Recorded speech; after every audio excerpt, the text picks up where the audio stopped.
1000 பேர் என்ற நிகழ்வினுடைய அடுத்த நகர்வாக பல்வேறு மாற்றுக் கட்சியிலிருந்து விலகி தமிழ் தேசிய கோட்பாட்டை ஏற்றுக்கொண்டு அண்ணன் சீமான் அவர்கள் தலைமையில் இன்றைக்கு நாம் தமிழ் கட்சி விரும்பும் உறவுகளை அழைக்கிறோம்.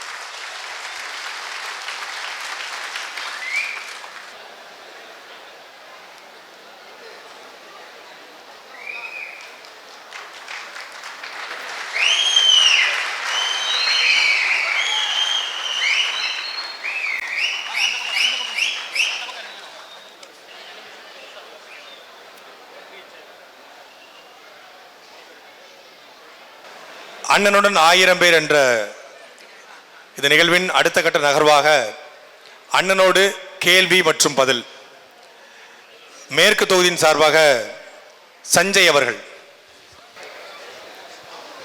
தமிழ்நாட்டின் பலம் எது, பலவீனம் எது? தமிழ்நாட்டின் பலம் அதன் நிலத்தில் இருக்கிற வளம், பலவீனமும் அதுதான். அதை அந்த வளத்தை வேட்டையாட எல்லோரும் தமிழ்நாட்டை வேட்டைக்காடாக மாற்ற துடிக்கிற முதலாளிகள், அதற்கு தரகு வேலை பார்க்குற ஆட்சியாளர்கள், இதுதான் பலவீனம். பலம் இந்த நிலத்தில், இந்திய பெருநிலத்தில் எங்குமில்லாத வளங்கள் குவிந்து கிடப்பது தான் இதனுடைய பலம். அந்த அவ்வளவு பெரிய வளத்தை வைத்து கொண்டு இந்த நிலத்தின் மக்கள் 1500க்கும் கையேந்துவதுதான் மிகப்பெரிய கொடுமை. மண்ணின் வளங்கள் மக்களுக்கானது, அப்படி தான் உலகம்புறம் இருக்குது. ஆனால் இங்கே அந்த மண்ணின் வளங்கள் தனிப்பெரும் முதலாளிகளுக்கானதாக மாற்றப்பட்டிருக்கு. இப்போ நீங்கள் குறிப்பாக இந்திய நிலப்பரப்பில் 81 விழுக்காடு நிலக்கரி தமிழ்நாட்டில் தான் இருக்குது. எல்லா இடங்கள்லையும் வளம் இருக்குது. குறிப்பாக இப்போ மீத்தேன் காவிரி படுகையில் இருக்குன்னா கங்கை படுகையிலையும் இருக்குது. கங்கை படுகையிலையும் எடுக்கலாம். ஆனால் காவிரி படுகையில் மட்டும் எடுக்கப்படுகிறது. எல்லா நிலப்பரப்பிலும் மலைகள் இருக்கிறது, அங்கெல்லாம் நீற்றின் ஆய்வை நடத்தலாம். ஆனால் என்னுடைய மண்ணில் தேனியில்தான் நீற்றின் ஆய்வை நிகழ்த்த வேண்டும் என்று துடிக்கிறார்கள். எல்லா இடங்களிலும் அணு உலை வைக்கலாம். கேரளாவுக்கு வந்த அணு உலை என் நிலத்திற்கு திருப்பி அனுப்பப்பட்டிருக்கு என்றால் உங்களுக்கு தெரியும். அது காரணம் இந்த நிலத்தில் இருக்கிற வளமும், அதுதான் அதனுடைய பலம். அதுவே அதனுடைய பலவீனமாகவும் இருக்கிறது. வேற அடுத்த திருவெரும்பூர் தொகுதியை சார்ந்த ஜீவானந்தம் அவர்கள். அண்ணனுக்கும் என் தாய் தமிழ் சொந்தங்களுக்கும் அன்பு வணக்கம். தமிழ் தேசிய இன விடுதலை போராட்ட களத்தில் நமது நாம் தமிழர் கட்சியில் உறவுகளாய் தம்மை இணைத்து கொண்டுள்ள சிலர் ஆளுகின்ற புரட்டு திமுகவின் மற்றும் அஇஅதிமுக மற்றும் தேசிய கட்சிகளின் நலத்திட்டங்களை, இலவச நலத்திட்டங்கள் என்ற புரட்டை பெறுவதற்கும், அது மட்டுமின்றி நமது நாம் தமிழர் கட்சியின் போராட்ட களங்களிலும் வாக்கு சேகரிக்க வரும் களங்களிலும், அதேபோல் நமது வாக்கக கிளை பொறுப்பாளர்களுக்கும் வருவதற்கு தயங்கும் நமது உறவுகளுக்கு எனது ஆருயிர் அன்பு அண்ணனின் அறிவுரைகள் என்னென்ன? இந்த குற்றச்சாட்டை நான் நாடெங்கிலும் கேட்குறேன். ஏன்னா உணர்வாளர்களாக உறுப்பினராக இணைஞ்சிடறாங்க, களத்தில் இறங்கி பணியாற்ற வர தயங்குறாங்க. காரணம், அந்தந்த பகுதியில் இருக்கிற உறவினர்கள் வெவ்வேறு கட்சியில் பெரிய பொறுப்பில் அதிகாரத்தில் இருப்பது.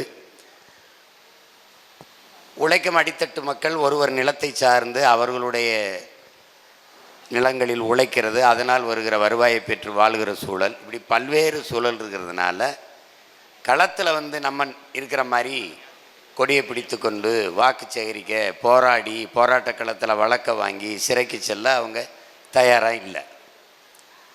அதனால் ஒன்று உங்களுக்கு சொல்லுவேன், அவங்க மேலே குறை சொல்ல நம்ம குறை சொல்லி கொண்டு இருக்கக்கூடாது. இப்போ உதாரணமாக உங்களுக்கு 13 கோடி தமிழ் மக்கள், உலகத்தில் உங்களுக்கு தெரியும், மானம் வீரம் அறம் இவ் மூன்றும் உயிரென்று வாழ்ந்த ஒரு இனத்தின் கூட்டம். தமிழன் என்று சொல்லடா தலை நிமிர்ந்து நில்லடா. தமிழர் என்றொரு இனம் உண்டு, தனித்தே அவருக்கு ஒரு குணம் உண்டு, அமிழ்தம் அவர்தம் மொழியாம், அன்பே அவர்தம் வழியாம் என்று நம்முடைய தாத்தா நாமக்கல் கவிஞர் பாடினார். இப்போ மானமும் வீரமும் அறமும் அவருக்கு உயிரென்று உலகத்துக்கு காட்டியது எத்தனை ஆயிரம் பேர்னு நினைக்கிறீங்க? வெறும் 50,000 பேர் தான். 50,000 பேர் உயிரை கொடுத்து போராடி உலகத்தில் மானமும் வீரமும் அறமும் உயிரென்று வாழ்ந்த ஒரு இனத்தின் கூட்டம் இருக்குன்னு காட்டுனது வெறும் 50,000 பேர் தான். ஆனால் இது 13 கோடி மக்கள். இந்திய நிலத்தில் 150 கோடி மக்களை தொட போகிறோம். எத்தனை லட்சம் இராணுவ வீரர்கள் இருப்பாங்கன்னு நினைக்கிறீங்க? என் தம்பி இருக்கான ஒரு 15 லட்சம் இருப்பாங்கல்லடா. 14 லட்சம் தான். 150 கோடி மக்களை பாதுகாக்கவே 14 லட்சம் படை வீரர்கள் தான் பிரதிநிதிகள். இந்த நிலத்திலே எத்தனை 8 கோடி மக்களுக்கே பிரதிநிதி 39 பேர் தான். அதனால் அவங்க வர்றாங்க, எல்லாருக்கும் சேர்த்து போராடுவது ஒவ்வொரு தமிழ் மகன் தமிழ் தங்கைகளினுடைய கடமை அப்படின்னு புரிஞ்சுக்கணும். அவங்க அவங்களுக்கே நம்ம போராடணும். ஒரு உழவர் குடி மகன் அவனுக்கும் அவன் குடும்பத்துக்காக தான் உழைக்கிறான்னு நினைக்கிறீங்களா? கண்ணுக்கு தெரியாத எவனுக்கோ அவன் வேர்வையில் விளைந்த நெல் அரிசியாகி உணவாகிக்கிட்டு இருக்குது. அப்படி தான் நீங்கள் பார்க்கணும். நீங்கள் தேனீக்கள் தன் உணவுக்கு தேவைக்கு தான் சேமிக்குது. ஆனால் தன் தேவையில் அது அதையும் அறியாத ஆகப்பெரிய பொது சேவையை செய்யுது. அது உங்களுக்கு இப்போ புரியுதுன்னு நினைக்கிறேன். அது மாதிரி நம்ம கூட வருகிறவர்கள் வராதவர்கள், அச்சப்பட்டு விலகி நிற்பவர்கள், விரும்பி துணிந்து களத்துக்கு வருகிறவர்கள் எல்லோருக்கும் சேர்த்து போராடுவது தான் ஒரு ஆகச்சிறந்த போராட்டக்காரனின் கடமை. அதனால் அவர் வரலையே அச்சப்படுகிறார்களே என்று. ஆனாலும் என் மக்களுக்கு சொல்லுவேன், ஒன்று தலைவர் சொன்னதான், லட்சியத்தை கைவிடு, இல்லை என்றால் அச்சத்தை கைவிடு. அச்சத்தை கைவிடு இல்லை லட்சியத்தை கைவிடு. அச்சம்தான்னா லட்சியத்தை நிறைவேற்ற முடியாது, கைவிட்ட வேண்டியதான். ஆனால் நீங்கள் நினைங்க, எந்த பின்புலம் இல்லாமல் இத்தனை லட்சம் இளைஞர்கள், இத்தனை ஆயிரம் இளைஞர்கள் நம்ம கூட கூடி நிற்கிறார்கள், இவ்வளவு தங்கைகள் அம்மாக்கள் நம்ம கூட நிற்கிறார்கள்ங்கிற பெருமையில் அதையே உந்துதலாகவும் உற்சாகமாக எடுத்துக்கொண்டு வேகமாக களத்தில் களமாடணும். அவ்வளவுதான். அதனால் அவங்க வரலையே அண்ணா இதெல்லாம் பேசிட்டு இருக்காதீங்க. நான் திரும்ப உங்களுக்கு ஒரு உதாரணம், எளிய உதாரணம் சொல்கிறேன். ஒரு நெல்லை விதைத்தால் எத்தனை நாற்று வரும் சொல்லுங்கள்? ஒரு நெல்லை விதைத்தால் எத்தனை நாற்று வரும்? ஒரு நாற்று. ஒரு நாற்றை பிடுங்கி நட்டால் எத்தனை நாற்றாக அது விரியும்?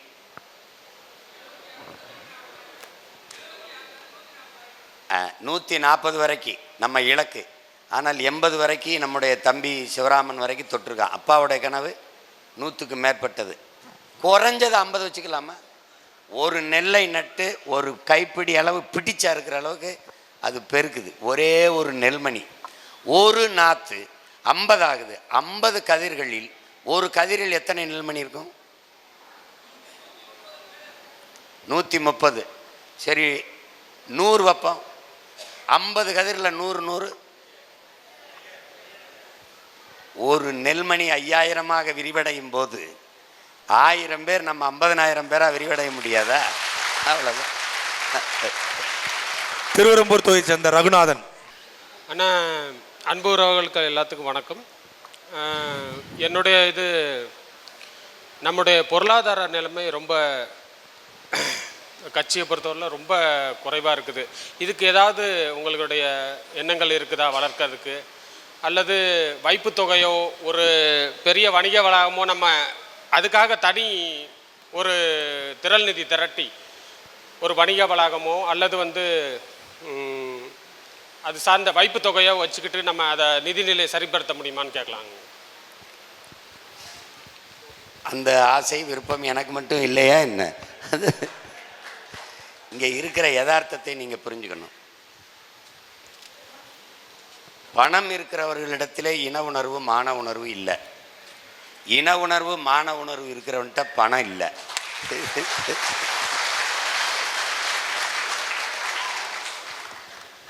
அடி வாங்கினவனுக்கு வலி தெரியும், பசித்தவனுக்கு பசின்னு அருமை தெரியும். அதனால் இங்கே பசித்தவன் தான் கூடியிருக்கான். இங்கே பிரச்சனை என்னென்னா, வறுமையில் இருக்கிறவன் இந்த வறுமையை நம்ம அடுத்த தலைமுறைக்கு கொடுக்கக்கூடாதுன்னு நினைப்பான். துன்பப்படுறவன் துயரப்படுகிறவன் இன்னொரு தலைமுறைக்கு நம்ம பிள்ளைகளுக்கு விட்டுக்கூடாதுன்னு நினைப்பான். அவன் தான் போராட்ட களத்துக்கு வருவான். உங்களுக்கு புரியுதுன்னு நினைக்கிறேன். இப்போ பணம் இல்லை அப்படின்னு சொல்லிக்கிட்டு இருக்கக்கூடாது. நம்மகிட்ட இப்போ எத்தனை தேர்தலை சந்திச்சிருக்கோம்? பெரிய தேர்தல் 4, சட்டமன்றம் 2, நாடாளுமன்றம் 2, உள்ளாட்சி தேர்தலில் 2, இடைத்தேர்தல் எத்தனை? குறைஞ்சது 10 இருக்குமா? குறைஞ்சது 10 இருக்கும். அப்போது பணம் வைத்துக்கொண்டு சந்தித்தோமா? எப்படி சந்தித்தோம்? இல்லை. எல்லாவற்றுக்கும் முன்மாதிரியாக நமக்கு எடுத்துக்காட்டாக சான்றாக இருக்கிறது நம்ம உயிர் தலைவர் தான். போராடணும் முடிவெடுத்துட்டாரு, ஆயுதம் இல்லை, என்ன செய்யலாம்னு தோணுது. உயிரையே ஏன் ஆயுதமாக ஏந்தக்கூடாதுன்னு நினச்சாரு. ஏந்தி களத்தில் இறங்கினாங்க. நீங்கள் உலகத்தின் அதிநவீன ஆயுதங்களெல்லாம் வச்சு சண்டை போட்டார். இன்றைக்கி நம்மகிட்ட காசு இல்லை அதையே நினச்சிக்கிட்டு கவலைப்பட்டுக்கிட்டு இருக்கக்கூடாது. இருக்கிறத வச்சு சண்டை செய்யணும். விளக்கமாக இருக்கா, கட்டக்கம்பு இருக்கா, செருப்பு இருக்கா, மொட்டை கத்திரிக்கா எடுத்துக்கிட்டு தெருவில் இறங்கி போருக்கு போயிட வேண்டியது தான். அப்புறம் காசு இருந்தால் தான் நான் வேலை செய்வேன் அப்படின்னா அது போராட்டக்காரனுக்கு அழகில்லை. சேகுவாரா சொன்னதான், உறுதியான கால்கள், ஒட்டிய வயிறு, எளிய சுமை, இதுவே போராளியின் முதல் தகுதின்ட்டு. நமக்கு என்ன இருக்கோ இழந்துட வேண்டியதான். பசினாலும் 10 நாள் கிடப்போம், பயணம்னால் 100 நாள் நடப்போம். இதுதான் நம்மளுக்கு முதல் தகுதி. காசு இல்லை கவலைப்பட்டுக்கிட்டு இருக்காத. ஊடகம் காட்டாது, காட்ட வேணாம். யார் என்ன ஊடகம்? உள்ளங்கையில் இருக்குது காட்சியகம். உள்ளங்கையில் ஒவ்வொருத்தனுக்கும் ஊடகம் இருக்குது. நமக்கு நாமே ஊடகம் மாறிடுவோம். பணம் இல்லை, ஆளுக்கு 100 ரூபா, அவ்வளோதான். அது இல்லாத நினச்சி நீங்கள் கவலைப்பட்டுருக்காதீங்க. தலைவர் கட்டமைச்ச கட்டமைப்பு வேற. அவர் புலம்பெயர்ந்த நாடுகளில் மக்களுக்கு அனுப்பி அங்கே அவர்களை வணிக நிறுவனங்கள் தொடங்க செய்தார். எரிபொருள் வைப்பகங்கள் வச்சு அது செஞ்சார். அது நீண்ட தூர கட்டமைப்பு. அவ்வளவு ஓர்மைப்படுத்துறதுக்கான ஆற்றல் நமக்கு இல்லை. இப்போ சீமான் சொல்கிறத கேட்குறதுல கட்சியில் இருக்கே நிறைய பேர் கேட்குறது இல்லை. ஏன் கேட்குறது இல்லைன்னா, நான் கூண்டுக்குள்ளிருந்து கூவுற சேவலாக இருக்கேன். நான் கூரை மேலே ஏறி நின்று கூவுற சேவலாக ஆயிட்டேன்னா இங்கே இல்லை, எல்லா இடத்துலையும் கேட்பான். அப்போ அது வரைக்கும் நீங்கள் பொறுமையாக தான் இருக்கணும். பணம் வரும். தாளாளர்கள், தன்மானமிக்க இனமானமை மிக்க தாளாளர்கள், இந்த பிள்ளைங்க கஷ்டப்படுறாங்க, அவங்களுக்கு ஏதாவது கொடுப்போம்னு காசு கொடுக்குற தாளாளர்கள், தமிழ் இன மக்கள் வருவார்கள். அதுவரை நீங்கள் வேலை செஞ்சுக்கிட்டே இருக்கணும். காசு இல்லைன்னு சோர்ந்துடாதீங்க. இங்கே பாருங்கள், வெள்ளத்தில் பாதிக்கப்பட்டவர்களுக்கு 1 கோடி 1.5 கோடிக்கிட்ட நம்ம உதவி இருப்போமா? 1.5 கோடிக்கு உதவணும். காசு ஏது? 1000, 100, 500 நம்ம மக்கள் கொடுத்த திரள் நிதி தான். இப்போ இந்த மாவீர தினத்துக்கு மட்டும் திரள் நிதி எவ்வளோ வந்தது சொல்லு? 30 லட்சம் வந்ததா? 30 லட்சம் ரூபா. அப்படித்தான். இப்போ நான் என்ன சொல்கிறேன், ஒரு பொறுப்பாளரை ஒரு வாக்ககத்துக்கு உங்களை ஒரு பொறுப்பாளராக நியமிக்கிறேன். நீங்கள் கட்சியில் ஒரு பொறுப்பில் இருக்கீங்க. நீங்கள் எங்கே வாக்கு செலுத்துறீங்களோ அந்த வாக்ககம் உங்களுடைய கோட்டை. அதில் உங்களோடு வேலை செய்ய எத்தனை பேர் இருக்கிறாங்க? 50 பேர். 50 பேருக்கு 2026 தேர்தல் நேரத்தில் உங்களோடு களத்தில் அந்த வாக்ககத்தில் நிற்கிற பிள்ளைக்கு சாப்பாடு போடுகிறது, தேநீர் வாங்கி கொடுக்கறது, அந்த செலவு உங்களுடைய பொறுப்பு என்று இந்த ஜனவரி 1 அடுத்த ஜனவரி 1 வரை ஒரு நாளைக்கு 100 ரூபா உண்டியலில் போடுவீங்களோ 50 தேர்தல் நிதி அப்படின்னு சேமித்து நீங்கள் வச்சுக்கிற வேண்டியது உங்கள் பொறுப்பு. இதுதான் நிதியை நம்ம திரட்டுறதுக்கு வழி, வேறு வழி கிடையாது. அதை போய் இல்லாததை இல்லையே நினச்சி ஏங்காதீங்க. இல்லை இப்போ என்ன பண்ணலாம்? அடுத்து அதுதான் தேவை தான் கண்டுபிடிக்குது. இல்லை மாற்றை நோக்கி பயணிச்சிருவோம், விட்டுருங்க, கவலைப்படாதீங்க. திருவெரும்பூர் தொகுதியை சேர்ந்த அருள் கோபிநாதன் அவர்கள்.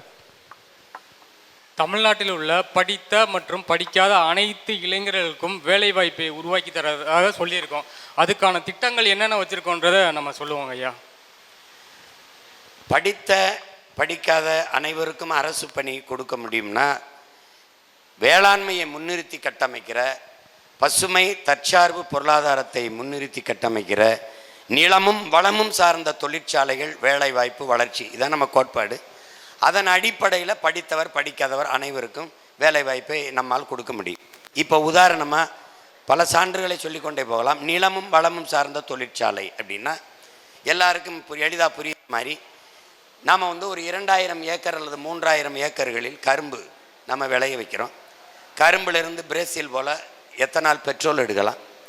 பெட்ரோல் எடுப்பது என்பது மயில் உந்து ஓட்டுவதற்கு, வாகனங்கள் ஓட்டுவதற்கு தான் நல்ல பெட்ரோலை பயன்படுத்தி மின்சாரமும் தயாரிக்க முடியுங்கிறது உங்களுக்கு தெரியும். பல பயன்பாட்டுக்கு செய்ய முடியும்.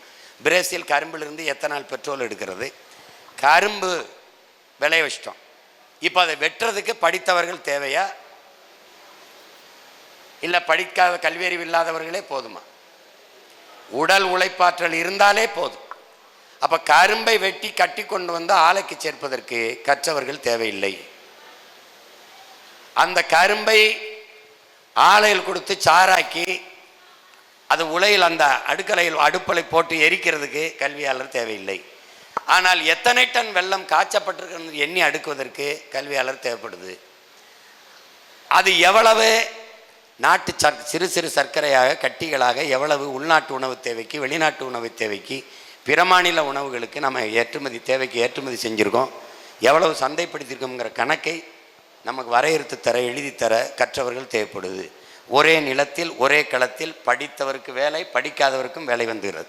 இப்போது அந்த சக்கையிலிருந்து சாப்பிடுகிற தட்டு தயாரிக்கிற தொழிற்சாலை உங்களுக்கு விளங்குது. அந்த சக்கையை மீதியை தூக்கி கொண்டு போய் நாம் வைத்திருக்கிற உரக்கடங்குகள் கொட்டுகிற வேலை. அங்கே வண்டி ஓட்ட தெரிஞ்சு குப்பை அள்ள தெரிஞ்சால் போதும், அவனுக்கு பெரிய கல்வி தகுதி தேவையில்லை. அப்போ ஒரே களத்தில் ஒரே நிலத்தில் படித்தவர் படிக்காதவர் அனைவருக்கும் அரசு வேலை வந்துடுது. இப்போ 2000 ஏக்கரில் மாட்டு பண்ணை வைக்கும்போது மாடு சுற்றி இரும்பு வேலி, முள் வேலி கம்பியை போட்டு அதற்கு மேலடுக்காக ஒரு போட்டு மின்சாரம் பாய்ச்சப்பட்ட கம்பி, அங்கே போய் தொட்டு பிடிச்சு விளையாட முடியாது, சேட்டை செய்ய முடியாது, கல்லெடுத்திய மாட்டை எரிய முடியாது. இங்கே துணை காவல் நிலையம் இருக்கும், சுற்றி கண்காணிப்பு கருவி CCTV கேமரா பொருத்தப்பட்டிருக்கும். அதுக்கு மேய்ச்சல் நிலங்க வச்சு என் மாடுகள் மேய்ஞ்சு கொண்டு இருக்கும். என் மாடுகள் போடுகிற சாணியை எடுத்து நீங்கள் குப்பையை இழுக்கிற வேக்கம் கிளீனர்னு ஒரு உறிஞ்சான் வச்சுருக்கிற மாதிரி உறிஞ்சி உறிஞ்சி அந்த வண்டி ட்ரக்குன்னு சொல்கிற அந்த வண்டியில், குப்பை வண்டியில் ஏற்றுறதுக்கு எஜுகேஷன் நாட் நெசசரிங்கிறது என்னுடைய கருத்து. கல்வி தேவையில்லை, எடுத்து போட்டுருவான். உங்களுக்கு விளங்குதுன்னு நினைக்கிறேன். இந்த மாடை எந்த மாடு எங்கெங்கே என்னென்ன மேய்துன்னு பார்த்துட்டு வர்றதுக்குள்ள எத்தனை ஆயிரம் மாடுகள் நிற்குதுன்னு எண்ணி கணக்கு பண்ணுவதற்கும், எவ்வளவு லிட்டர் பால் கறக்கப்பட்டிருக்கிறது என்பதை கணக்கு பண்ணுவதற்கும், எவ்வளவு லிட்டர் பால் நெய்க்கு செல்கிறது, தயிருக்கு செல்கிறது, மோருக்கு செல்கிறது, வெண்ணெய் எடுக்க செல்கிறது, எவ்வளவு பால் பாலாடை கட்டி தயாரிக்க செல்கிறது, பால் கோவா தயாரிக்க செல்கிறது, இதை குறிப்பிட்டு எழுதுவதற்கு ஒரு கல்வியாளர் தேவைப்படுது. மற்றபடி இந்த பாலை இந்த தயாரித்த தமிழ்நாட்டில் உற்பத்தி செய்யப்பட்ட இந்த உணவுப் பொருளை இதை சந்தைப்படுத்துவதற்கு கல்வியாளர் தேவைப்படுது. உங்களுக்கு விளங்கிடுச்சின்னு நினைக்கிறேன். இப்போ ஒரே இடத்தில் படித்தவன் படிக்காதவன் அனைவருக்கும் அரசு வேலை. 1000 ஏக்கரில் தக்காளி பயிரிடப்படுகிறது. தக்காளி விளைய வைக்கிற நிலத்துக்கு பக்கத்திலேயே தொழிற்சாலை கட்டப்படுகிறது. எல்லா இடத்துக்கும் அங்கே அங்கே தொழிற்சாலை. இப்போ தொழிற்சாலை என்பது நீங்கள் இதுபோல் கட்டடம் அல்ல. இப்போ சீட் தகரத்திலே உங்களுக்கு வருது, விலை உயர்ந்த தகடுகள் கட்டி அதிலே நாங்கள் கட்டி வெப்பம் தாக்காமல் அங்கே தர்மாக்கோலுங்கிற இதை போட்டு நாங்கள் குளிர் ஊட்டிடுவோம், அங்கே வேலை செய்ய வேண்டியதுதான். அப்படிங்கும்போது தக்காளியிலிருந்து தக்காளியை பதப்படுத்தி உணவு தேவைக்கு பெட்டியில் எத்தனை டன் விளைய வச்சு கொண்டு போகிறோம்ங்கிறதுக்கு அதை பதப்படுத்தி வைக்க குளிரூட்டப்பட்ட சேமிப்பு கிடங்குகள், அங்கே பல பேருக்கு வேலை, எத்தனை பெட்டிகள் எவ்வளவு டன் அங்கே அடுக்கி வைக்கப்படுது அந்த கணக்கு. இதிலிருந்து என் அருமை தாய்மார்கள் தம்பிகள், குறிப்பாக மாற்றுத்திறனாளிகள் கைம்பெண்கள் எல்லோருக்கும் அங்கே அரசு வேலை கொடுக்கப்பட்டு தக்காளியிலிருந்து பல கூழ் ஜாம் தயாரிக்கிறது, ஊறுகாய் தயாரிக்கிற தொழிற்சாலை, அதுக்கு கிளை நிறுவனங்களாக அங்கெங்கே இருக்கும். தக்காளியை பறித்து கொண்டு வந்து ஆலைக்கு சேர்க்க கல்வி தேவையில்லை. அதை ஊறுகாய் செய்வதற்கும் பலக்கூழ் செய்வதற்கும் கல்வி தேவையில்லை. எவ்வளவு தயாரிக்கப்பட்டிருக்கிறது என்று எண்ணி அடுக்கவும் அதை சந்தைப்படுத்தவும் தான் கல்வி தேவைப்படுது. ஒரே களத்தில் ஒரே நிலத்தில் படித்தவர் படிக்காதவர் அனைவருக்கும் அரசு வேலை. இனி படிக்காதவரே இல்லை என்ற நிலையை உருவாக்குவது எங்கள் அரசின் அடுத்த வேலை. இதுதான் இது. இப்படி வரும்போது மனிதனின் உடலாற்றல் அறிவாற்றல் அனைத்தும் உழைப்பில் ஈடுபடுத்தப்பட்டு உற்பத்தி பெருகிவிடும். அவனவன் வாழ்விடத்திலே வேலை வாய்ப்பு கிடைத்துவிடும். சோம்பி இருக்க தேவையில்லை. 60 வயதை தொட்ட பெருமக்கள் வேலைக்கு வர வேண்டியதில்லை, அவர்கள் வீட்டிலே இருக்கலாம்.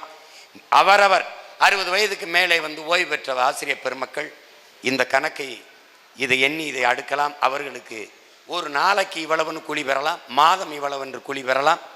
இப்படியான வேலை திட்டங்களை வரும்போது வேலை இல்லை என்ற பேச்சுக்கு இடமில்லை. பசி என்ற வார்த்தைக்கு நாம் தமிழர் கட்சியின் அரசு, பிரபாகரன் பிள்ளைகளின் அரசு அமைகிற போது பசி என்ற சொல்லுக்கு இடமே இல்லை. ஏன் பசி என்ற சொல் இல்லாத ஒழிப்பேன் என்றால் எப்படி ஒழிக்க முடியும் என்றால், பால், முட்டை, நாட்டுக்கோழி பண்ணை நாடெங்கிலும் இருக்கு. நீங்க திருச்சியை தாண்டி இப்படி போனால் இது நம் நாடா என்று ஐயப்படுகிற அளவுக்கு மாற்றிவிடும். வெற்றிடம் என்றே ஒன்று என் நிலப்பரப்பில், என் தாய் நிலத்தில் இருக்காது.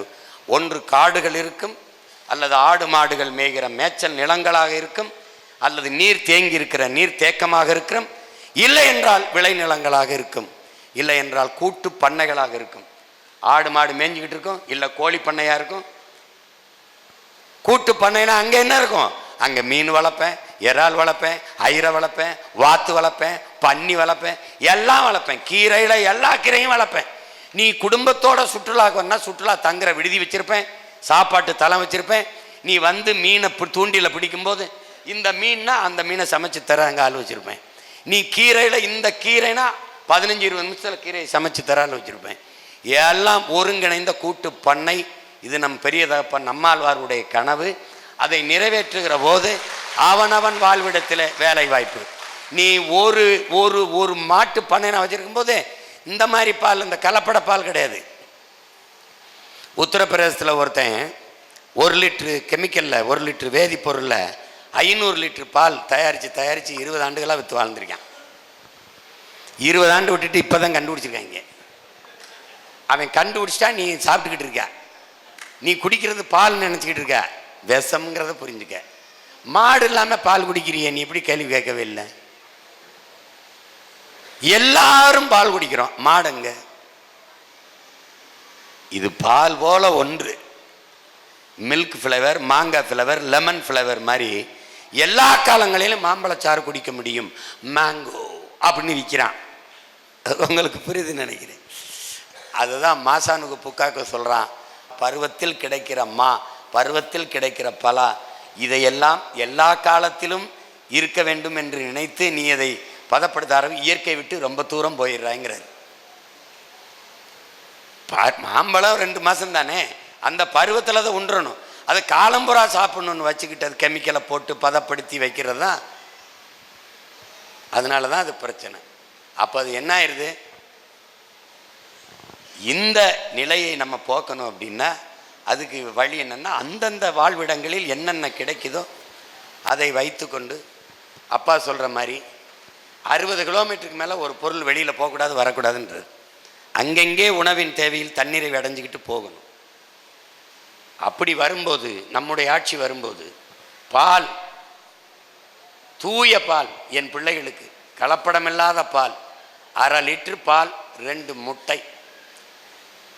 எவனுக்காவது பசிக்குதுன்னு சொல்லிட்டா என்னை கேள்வி. பஞ்சாபில் லஸ்ஸின்னு கேட்டால் 1 லிட்டர் கொடுத்துருவான். எருமை மாடு தான். பஞ்சாபில் நீ போய் பயணித்து பார்த்தீங்கன்னா, சாலையை கடந்து போனீங்கன்னா எங்கே பார்த்தாலும் விளைநிலங்கள், ஆடு மாடு மேய்ஞ்சிக்கிட்டு இருக்கும். லஸ்ஸி ஒரு குவலை, இவ்வளோ ஒரு குவலை குடிச்சிட்டின்னா லஸ்ஸி இல்லை, பசி போட்டினா அவ்வளோதான். அதோட பசின்னு ஒன்றே வராது. பால் மற்ற திரவ உணவுகளைப் போல அல்ல, பழச்சாறை போல அல்ல. பால் முழு உணவு. எந்த உணவிலும் திரவ உணவில் கழிவு வராது. பால் முழு உணவு, கழிவு வரும். தாயின் மாரிலே 2 ஆண்டுகளுக்கு நாம் பால் தான் குடித்தோம், எந்த உணவும் உள்ளல. ஆனால் நமக்கு கழிவு வந்தது. காரணம், பால் முழு உணவு, முழு புரதச்சத்துள்ள உணவு. பாலை என் பிள்ளைகள் 1/2 லிட்டரு பாலை குடிச்சிட்டு 2 முட்டை, நாட்டுக்கோழி முட்டையை அடிச்சுட்டு பள்ளிக்கூடத்துக்கு போனான்னா பசிங்கிறது என் நாட்டில் இல்லை. பல வடிவத்தில் பால் மாறுது. எண்ணெயாக மாறுது, நெய்யாக மாறுது, வெண்ணெயாக மாறுது, தயிராக மாறுது, மோராக மாறுது, பால் கோவாவாக மாறுது. அப்போ அதை செய்கிறதுக்கு நமக்கு ஆள் இல்லை. நீங்கள் பால் அருந்துகிறீர்கள், பால் உங்களுக்கு கிடைக்கிறது, அரசு பால் விற்கிறது, அந்த பால் ஆந்திராவிலிருந்து வருகிறது. நீங்கள் கறி சாப்பிடுகிறீர்கள், ஆடு உங்களுக்கு எங்கிருந்து வருகிறது? ஆந்திராவிலிருந்து வருகிறது, ராஜஸ்தானிலிருந்து வருகிறது. ஏன் உங்களுக்கு ஆடு மாடு வளர்ப்பதில் அவமானம்? நாம் தமிழர் கட்சி ஆட்சிக்கு வந்தால் அது அவமானம் இல்லை, வெகுமானம், வருமானம் என்ற நிலையை மாற்றணும். உங்களுக்கு ஒரு நோய் இருக்கு, அரை காசுனாலும் அரசாங்க காசாக இருக்கணும், காசுனாலும் கவர்மெண்ட் காசாக இருக்கணும்னு உங்களுக்கு தெரியல. அந்த அரை காசும் காசு நீங்கள் கொடுத்ததான் கவர்மெண்ட்டுக்குன்னு. உங்கள் பிள்ளைகள் நம்மது ஆட்சி வரும்போது அரை காசு இல்லை, காசு இல்லை, முழு காசே தருது. ஆடு மாடு வளர்த்தல், பட்டுப்பூச்சி வளர்த்தல், நாட்டுக்கோழி வளர்த்தல், தேனீக்கள் வளர்த்தல், நெசவு செய்தல், பானை செய்தல், வேளாண்மை செய்தல் எல்லாமே அரசு பணியாக மாற்றப்படும். அவரவர் வாழ்விடத்தில் கவர்மெண்ட் எம்ப்ளாய். அப்போ நீ வீட்டை விட்டு வெளியில் வந்தீங்கன்னா தொழிற்சாலை இருக்க போகுது, வேலை. நான் மாதம் ஒரு 5000 கொடுத்தேன்னு வச்சுக்க, செலவு பண்ணி காட்டிட்டு பார்த்துக்குவோம்.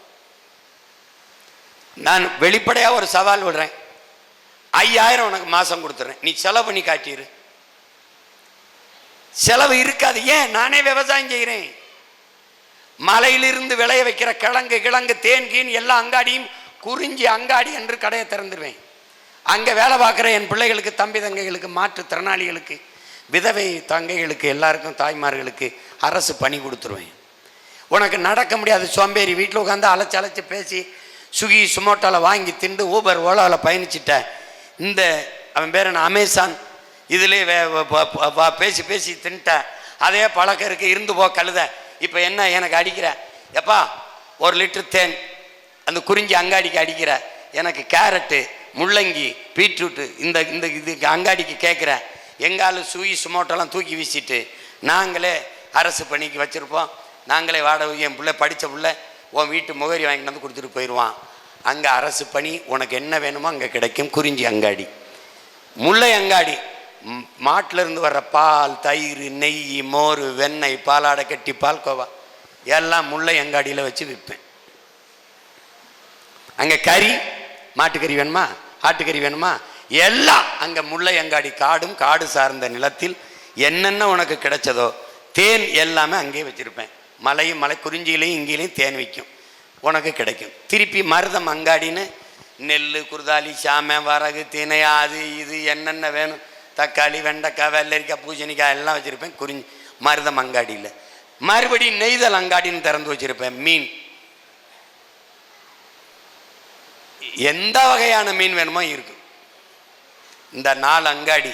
நான் வரும்போது ரேஷன் கடை இருக்க போகிறதில்ல, ரேஷனு பொருளும் இருக்க போகிறதில்ல. ஏன்? அவன் மூட போகிறான். அவன் உணவு மானியத்தை ஒழிங்கிறான். நீ எதுக்கு இலவசமாக அரிசி கொடுத்துக்கிட்டு இருக்க? அதனால என் வியாபாரம் பாதிக்குது. அதனால உணவு மானியத்தை துண்டிக்கிறான். கொஞ்சம் கொஞ்சமாக இப்போ என்னென்ன ரேஷனில் அரிசி இல்லை, மண்ணெண்ணெய் இல்லை, பருப்பு இல்லை, சர்க்கரை இல்லை. கொஞ்ச நாள் கழித்து போனீங்கன்னா அந்த இடத்துல ரேஷன் கடையே இல்லை. இதான் நடக்க போகுது. நான் சொல்கிறதெல்லாம் நடந்திருக்கு. இது நடக்கும், சத்தியமாக நடக்கும். நீங்கள் எழுதி பண்ண வைங்கள, பதிவு பண்ண வைங்கள. ஆமாம், அன்னைக்கே ஒருத்தன் திருச்சியில், இது என்ன மண்டபம், தாஜ் மண்டபத்தில் ஒருத்தன் பேசிட்டு இருந்தான், ஒரு பைத்தியக்கார பைய அப்படின்னு நீங்கள் நினச்சி பார்ப்பீங்க. உண்மையிலே நடக்கும். அப்போ நான் என்ன பண்ணுவேன்? அதுக்குள்ளே திறந்துருவேன். எங்கே பார்த்தாலும் குறிஞ்சி அங்காடி, மருதம் அங்காடி, நெய்தல் அங்காடி, முல்லை அங்காடி திறந்து எல்லாம் அரசு பணியாக்கிய மக்களுக்கு என்ன வேணுமோ கொடுத்துருவேன். திருச்சியில் தக்காளி 20 ரூபாய்னா நாடங்களும் 20 ரூபா தான். இங்கே விளையுதுனால விலை குறைச்சல், அங்கே வெங்காயம் விளையுது தேனியில், அதனால் வெங்காய விலை குறைச்சல், அங்கே கம்பத்தில் கரும்பு, நாடங்களும் ஒரே விலை தான். அதை தீர்மானிக்க போகிறது வேளாண் பெருங்குடி மக்கள், விவசாய அமைப்புகள். அரசும் விளைய வைக்கும், அவர்களும் விளைய வைப்பார்கள். கூடி முடிவெடுப்போம். 1 கிலோ தக்காளி என்ன விலைக்கு விற்கலாம், இந்த முறை 25 ரூபாய்க்கு விற்கலாம் என்றால் நாடங்களும் ஒரே விலை, ஃபிக்ஸட் ரேட், அவ்வளோதான். உலகத்தில் எல்லா பொருளுக்கும் உற்பத்தி செய்கிறவன் விலையை தீர்மானிக்கிறான். உலக உயிர்களுக்கு உயிர்வணிக்கிற, உணவளிக்கிற வேளாண் குடிமகன் மட்டும் அவன் விளைய வைக்கிற பொருளுக்கு, உற்பத்தி செய்கிற பொருளுக்கு விலையை தீர்மானிக்க முடியல. இப்போ நான் போட்டிருக்க ஷூ 250 ரூபாய்னா 2000 ரூபாய்ன்னு வச்சுக்க. 2000 ரூபாய்ன்னு அவன் சொன்னான். இதை தயாரித்தவன் என்ன விலைன்னு சொல்கிறானோ அதுதான். அதிலிருந்து வாங்கி விற்கிறவன் என்ன விலை சொல்கிறானோ அதுதான். ஆனால் நான் விளைய வைக்கிற கரும்பு, கரும்பு, வெள்ளரிக்காய், வெண்டைக்காய், சுரக்காய், பூசணிக்காய், அரிசி, பருப்பு, தக்காளி எதுக்கும் விலையை நான் தீர்மானிக்க முடியாது. வாங்குறவன் தான் தீர்மானிப்பான். இப்போ உதாரணமாக 1 கிலோ தக்காளி எனக்கு விளை வைக்க 20 ரூபா அடக்க செலவாகுதுன்னா, நான் சந்தைக்கு கொண்டு போகும்போது வாங்குற அந்த வியாபாரி இல்லைங்க 10 ரூபா தாங்க, 15 ரூபா தாங்க அப்படின்னு சொல்லுவான். கொடுத்தா கொடுங்க, கொடுக்கலாம் போங்கம்பா. நான் பொருளை திருப்பி எடுத்துகிட்டு வர முடியாது. ஏன் என் பொருள் உணவுப் பொருள் கெட்டு போகும். அப்போ நான் என்ன செய்கிறது, 5 ரூபா நட்டமானாலும் பரவாயில்லைன்னு என் அடக்க செலவிலிருந்து இழப்பு 5 ரூபாயை தாங்கி கொண்டு அந்த வியாபாரிக்கு 5 ரூபாய்க்கு கொடுத்துட்டு வர்றேன். அப்போ 6 மாத காலம் 5 மாத காலம் நான் உழைச்சி விளை வச்ச பொருளுக்கான விலையை நான் தீர்மானிக்க முடியலை, வாங்குறவன் தீர்மானிக்க முடிகிறான், நட்டப்பட்டு போகிறேன். ஒரு கரும்பு ஒரு தட்டையை விளைய வைக்க 25 ரூபா 30 ரூபா நான் செலவழித்தால், சந்தையில் போய் இறங்கும்போது அவன் 10 ரூபாய்க்கு 15 ரூபாய்க்கு கேட்டால் பாதி விலைக்கு நட்டப்பட்டு போகிறேன். வழி இல்லாமல் போயிடுது. அந்த இழப்பை தாங்க முடியாத அந்த வேளாண் பெருங்குடி மகன் நேரடியாக போய் பாலிடாலை வாங்கி கொண்டு வந்து எந்த நிலத்தில் கரும்பை விளைய வச்சானோ அங்கே குடிச்சிட்டு பார்த்துடுறான். இதுதான் இன்றைக்கு இருக்கிற விவசாயிகளின் நிலைமை. இந்த நிலையை மாற்ற வேண்டும் என்றால் விளைய வைக்கிற பொருளுக்கான விலையை விவசாயியே தீர்மானிக்கிற காலத்தை நாம் உருவாக்க வேண்டும். அதற்காகவாவது தமிழ் தேசிய அரசு, நாம் தமிழர் கட்சியின் அரசு மலர வேண்டும். வேற திருவெரும்பூர் தொகுதியை சேர்ந்த சாந்தி அவர்கள். உறவுகளுக்கு வணக்கம். நான் எங்களுக்கு ஒரு நல்ல தலைவர் கிடச்சிட்டாரேன்னு உங்களை பார்த்து நாங்கள் சந்தோஷப்பட்டோம். உங்களோட தலைவரை பார்க்கும்போது உங்களுடைய மனநிலை எப்படின்னு இருந்தது? தொலை தூரத்தில் இருந்து ஒரு என்ன சொல்கிறது, ஒரு அழகான பொண்ணை படத்தை பார்த்து காதலிச்சிட்டு இருந்த ஒருத்தனுக்கு திடீர்னு இந்த காதலியை நேரில் பார்த்தா என்ன மனநிலை இருக்குமோ அது மாதிரி தான் என் உயிர் தலைவன் மீது இருந்த காதலும். அது எனக்கு இங்கேருந்து போகிற போது ஒரு இது இருந்தது. ஒவ்வொரு நொடியும் எனக்கு மரணம் இருக்குதுங்கிறது எனக்கு தெரிஞ்சிருச்சு. ஆனாலும் எனக்கு ஒரு அசாத்திய ஒரு துணிவு இருந்தது. தலைவனை பார்க்க போகிறோம், அண்ணனை பார்க்க போகிறோம்ன்றதில். அப்போ இங்கேருந்து கிளம்பி 1 வாரத்துக்கு மேலே ஆயிடுச்சு நான் உள்ளே போக, நாட்டை போய் தொடுறதுக்கே. அப்படி போய் சந்தித்து அங்கே போயும் 1 வாரம் கழித்து தான் தலைவரை சந்திக்க முடிஞ்சது. அதுக்கெல்லாம் மற்ற முகாம்களில் மற்ற தலைவர்களையெல்லாம் சந்திச்சுட்டு மற்ற பொறுப்பாளர்களெல்லாம் கடைசியாக பாதுகாப்பு ஒழுங்கு, ஏன்னா சுற்றி போர் நடந்து கொண்டு இருக்குது. அப்போ போய் சந்திக்கும்போது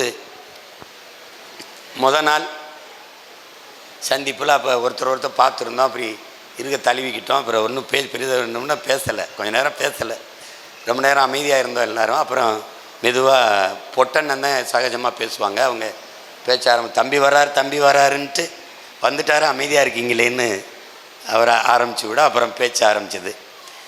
ஆனாலும் எனக்கு ரொம்ப நாள் ஒன்றா படித்து ஒன்றா வளர்ந்து ஒரே இதாக இருந்த ஒரு என்ன சொல்கிறது, ஒருத்தரை பார்க்கும்போது எவ்வளோ ஒரு நெருக்கம் இருக்குமோ அப்படி ஒரு நெருக்கத்தை தலைவர் தன் தம்பிக்கு கொடுத்துட்டார். எனக்கு அவர் எல்லாம் பேசிட்டு வண்டிக்குள்ளே ஏற்றி உட்கார வச்சுட்டு என்னை போகும்போது அப்படி செல்லமாக இடித்து கொஞ்சம் கூட எதிர்பார்க்கல இல்லை அப்படின்னு ஒரு கேள்வியை என்கிட்ட கேட்டார். ஆமாண்ணா, கொஞ்சம் கூட எதிர்பார்க்கல அப்படின்னு. அந்த மாதிரி ஒரு அப்போ அவர் இப்போ அருகில் இருக்கும்போது தெரியல, அவரை விட்டு பிரிஞ்சு வரும்போது ஒரு பெரிய வியப்பாக இருந்தது. இப்படிப்பட்ட ஒரு தலைவனை எளிதாக சந்திச்சுட்டு திரும்புகிறோம் அப்படின்னு. அதில் என் தங்கச்சி ஒருத்தி இருக்கிறா, வேணின்னு, அவள் இப்போ இருக்கிறா. அவள் மயூரி இல்லத்தில், அவளுக்கு இடுப்பு கீழே விளங்காது, ஒரு போராளி, சக்கர நாற்காலியில் வருவா. அவள் என்னை நில்லு, எல்லாருக்கும் கிடைக்காதது உனக்கு கிடச்சிருக்கு. அன்னை கூட தலைவர் கூட நின்று சாப்பிட்டு உட்காந்து எல்லாம் படம் எடுத்து போகிற, என்ன சொல்லியிருக்காரோ அதை போய் அங்கே செய்யணும், இல்லை இந்த வண்டியில் குண்டை கட்டிட்டு வெடிச்சு விட்டுருவீங்க அப்படி மிரட்டுவாவ. அது மாதிரி அதுக்கப்புறம் தான் தெரிஞ்சது அது ஒரு வியப்பு. அது எப்படி பார்த்தாலும் தலைவர் ஒரு அதிசயம்தான், ஒரு அதிசய பிறவி. நான் உங்களுக்கு பல முறை சொல்லியிருக்கேன், நம் பெண்கள், நம் குலப்பெண்கள் ஒரு நகையை செய்யும்போது இவ்வளவு பொண்ணு சேருங்கள், இவர் அரக்கு சேருங்கள், இவ்வளவு இது சேருங்கள் என்று சொல்லி செய்வது போல நிறைய அன்பு வைங்க, நிறைய கருணை வைங்க, நிறைய பரிவு, நிறைய இரக்கம், முழுமையான ஒழுக்கம் வைங்க, நேர்மை வைங்க, உண்மை வைங்க, அவனுக்கு அளப்பெரிய வீரம் வைங்க, கொடைத்திறன் வைங்க, அவனுக்கு ஓவியக்கலை, சமையல் கலை, போர்க்கலை எல்லாத்தையும் கொடுங்க. எல்லாத்தையும் கொடுத்து தன் மொழி மீது, இனம் மீது பெருங்காதலை கொடுங்க. இப்படியெல்லாம் கொடுத்து ஒருத்தனை படங்கி என்ன படைச்சா அந்த உருவம் பிரபாகரன் என்ற ஒரு தலைவனாக தான் நிற்கும். அவன் தான் என் தலைவன். அதனால எப்போ பார்த்தாலும் தலைவர் எனக்கு ஒரு அதிசயம்தான், ஒரு வியப்பு தான். அதில் எனக்கு ஒன்றும் இல்லை, எனக்கு உலக அதிசயங்கள் ஏழுங்கிறாங்க. அதில் என்னோட அதிசயம்தான் பெருவுடையார் கோயில் தான் எனக்கு முதல் அதிசயம். அதையும் தாண்டி அதிசயம் எங்கள் உயிர் தலைவன் மேதகு பிரபாகரன். மேற்கு தொகுதி சார்ந்த ஜமீர் அவர்கள். நான் வணக்கம்ண்ணா. இஸ்லாமியர்களையும் கிறிஸ்தவர்களையும் சாத்தானி பிள்ளைகள்னு சொன்னீங்களே, அது இன்னைக்கு வரைக்கும் நிறைய விமர்சனங்கள் எழுந்து வந்தது. அது நீங்கள் சொன்னது நோக்கம் என்னன்னா? இல்லை, சாத்தானின் பிள்ளைகள் நான் சொல்லலை. அதாவது தேவனின் பிள்ளைகள் தான் கிறிஸ்தவன் சொல்லுது, அல்லாவின் பிள்ளைகள் தான் எல்லா இஸ்லாம் மார்க்கம் சொல்லுது. அப்படி இருக்க வேண்டியவங்க சாத்தானின் பிள்ளைகளாக மாறிட்டீங்களேன்னு தான் சொன்னேன். அந்த வார்த்தை நீங்கள் கோபத்தில் பேசினாலும் நீ சரியாக தான் பேசியிருக்கேன். நான் நீண்ட காலமாக ஆதங்கத்தில் என் இன மக்கள் மீது இருந்த பற்றில் பெருங்காதலில் ஒரு எளிய மகன் ஒரு சாதாரண பின்புலத்திலிருந்து இவ்வளோ ஏறி வரும்போது என் கூட நிற்க வேண்டிய என் சொந்தங்கள் எல்லா வழியிலையும் அநீதியை இந்த மக்களுக்கு செய்த இயக்கங்களை ஆதரித்து நிற்கிறதுல ஒரு வழி எனக்கு இருக்குது. அப்போ அந்த வழி, அந்த கோபத்தில் நீங்கள் தொடர்ச்சியாக அநீதி தவறுன்னு தெரிஞ்சு அதை எதிர்த்திருக்க வேண்டிய நீங்கள், அதற்கு துணை நின்று தேவனின் பிள்ளைகளாக இருக்க வேண்டிய நீங்கள் சாத்தானின் பிள்ளைகளாக மாறிவிட்டீர்களே அப்படின்னு தான் நான் பேசியிருக்கேன். அதுக்கு என் தம்பி, அதுக்கு ஒரு இஸ்லாமிய தம்பி, நீங்கள் சாத்தானின் பிள்ளைகளாக மாறிவிட்டீர்களே என்று நீங்கள் சொல்லியிருக்கக்கூடாது, தப்பு, சாத்தான்களே நம்ம ஆளுகள் தான் என்று போட்டிருந்தான். நீங்கள் இப்படி பாருங்க, எல்லா மார்க்கங்களும் சமயங்களும் அநீதிக்கு எதிராக இந்த பூமியில் பூத்தது தான். புத்தன்ல இருந்து, புத்தன் தான் முதல்ல, அவனுக்கு பிறகு அது ஒரு சமயமாக மாறும் என்று அவன் கருதல்ல. உங்களுக்கு விளங்குதுன்னு நினைக்கிறேன். அதற்கு பிறகு இயேசு கிறிஸ்தவ மதத்தை உருவாக்கலை. அவருக்கு பிறகு வந்த ஜான் பால் போன்றவர்கள் தான் அதை. இயேசு கிறிஸ்தவர் இல்லை, உங்களுக்கு புரியுதுன்னு நினைக்கிறேன். இவருக்கு பின்னாடி வந்தவர்கள் அந்த சமயத்தை கட்டமைச்சு இயேசு அந்த கோட்பாட்டை போதிச்சதுனால அவரும் கிறிஸ்தவர் என்று வருது. அப்படிதான் நபிகள் எல்லாமே அநீதிகளுக்கு எதிராக கிளர்ந்து எழுந்தது தான். சொல்லப்போனால் இஸ்லாம் ஒரு மதமே கிடையாது, உங்களுக்கு புரியும் நினைக்கிறேன். அது ஒரு புனிதமான வழி, தூய வழி. அதை தான் இஸ்லாத்தில் மார்க்கம் என்று சொல்கிறோம். அதை திரும்ப திரும்ப அண்ணன் பழனிபாபா அவர்கள் இஸ்லாம் not a religion, it's a revolution சொல்கிறதுக்கு காரணம் அதனால தான் அவர் சொல்கிறார். அப்போ புரட்சியால் பூத்த இந்த மார்க்கங்களும் இந்த மதங்களும் இந்த சமயங்களும் தொடர்ச்சியாக அநீதியை சகித்து கொண்டு அதற்கு துணை போவதை எப்படி ஏற்படும்? இதுதான் கேள்வி. இப்போ நான் அப்படி சொல்லிட்டேன்னா ஒவ்வொருத்தருக்கும் இந்த கேள்வி எழுந்தால் என்னுடைய ஆதங்கத்தில், என்னுடைய கோபத்தின் வெளிப்பாட்டில் இருக்கிற உண்மை, அதனுடைய வழி உங்களுக்கு என் மொழியிலிருந்து புரியும். நீங்கள் எந்த அடிப்படையில் திமுகவின் ஆட்சியை நீங்கள் நியாயப்படுத்துறீங்க? ஒன்று சொல்லுங்க. இதே கிறிஸ்தவ இஸ்லாமியர் மக்கள்கிட்ட கேளுங்க, ஒரு நன்மை இந்த திமுகவின் ஆட்சியால் இந்த மக்களுக்கு நடந்திருக்குன்னு ஒன்று சொல்லுங்க. கடைசி வரை அவங்க நமக்கு ஓட்டே போட வேணாம். இன்னைக்கு இல்லை, இதுவரை போடல, இனிமேலும் போட வேணாம். நம்மளே சொல்லிடலாம், ஐயா நீங்கள் உதயநிதிக்கு போட்ட அப்புறம் இன்ப நிதி வருவார், அவருக்கும் போட்டு போங்கன்னு போயிடலாம். சொல்லுங்க. முதல்ல இஸ்லாமிய கிறிஸ்தவ மக்கள் தங்களை சிறுபான்மை என்று இந்த திமுகவினர், திராவிட கூட்டத்தினர் சொல்வதை ஏற்கிறார்களா, எதிர்க்கிறார்கள்? இங்க இருக்கிற இஸ்லாமியன், இப்ப நான் ஒன்று கேட்கிறேன், எங்க அண்ணன் பழனி பாபா சிறுபான்மையா பெரும்பான்மையா? பெரும்பான்மை. கருணாநிதியும் அவர் மகன் ஸ்டாலினும் உதயநிதியும் பெரும்பான்மையா சிறுபான்மை? அப்ப ஏன் நீ எப்படி ஏத்துக்கிட்ட? ஜெயலலிதா பெரும்பான்மையா சிறுபான்மையா? எம்ஜிஆர் பெரும்பான்மையா சிறுபான்மையா? இது என் தாய் நிலம், என் மொழி தமிழ் மொழி, என் இனம் தமிழ் இனம். நான் விரும்பிய இறையை, ஏற்றுக்கொண்ட இறையை வணங்குவதற்கு நபிகளின் வழியை, அந்த மொழியை ஏற்று ஒரு மார்க்கத்தை ஏற்றிருக்கிறேன். மார்க்க வேண்டுமானால் இந்த நிலத்தில் குறைந்த எண்ணிக்கையில் இருக்கலாம், ஆனால் மொழியால் இனத்தால் நான் பெரும்பான்மை தேசிய இனத்தின் மகன். அதென்ன, நீ யாரு? உலகத்திலே மொழி வழிதான் நீ இனங்கள் பிரிக்கப்படுது. அப்படி பார்த்தால் நீ சிறுபான்மை. நீ சாதி வாரியை ஏன் கணக்கெடுக்க மாட்டேங்கிற? என்னன்னா நீ யாருன்னு எவ்வளவுன்னு தெரிஞ்சிடும். 3000 வீட்டுக்காரனாடா 30 வருஷமா எங்களை ஆண்டிருக்கீங்கன்னு வந்துடும். அப்ப அதையே சொல்லி, இல்லை சிறுபான்மை மக்கள் என்றால் எங்களுக்கு சலுகை கிடைக்கும். உனக்கு வேண்டியது சலுகையா உரிமையா? சலுகையை தர நீயா? அதான கேள்வி. இடஒதுக்கீடு கருணாநிதி கொடுத்தார் 3.5 விழுக்காடு இஸ்லாமிய மக்களுக்கு. கருணாநிதி இருக்கிற இடத்தை கொடுத்தது யார்? அதான கேள்வி. நீங்க உட்கார்ந்து இருக்கிற இடத்தை கொடுத்தது யார்? இந்த 3.5 விழுக்காட்டுக்காரன் தானே, அவன் தானே. அப்புறம் நீ இருக்கிற இடமே நாம் போட்ட பிச்சை. அப்புறம் நீ என்ன எனக்கு பிச்சை போடுறது? உன் தட்டில் கிடக்கிற என்னோட காசு.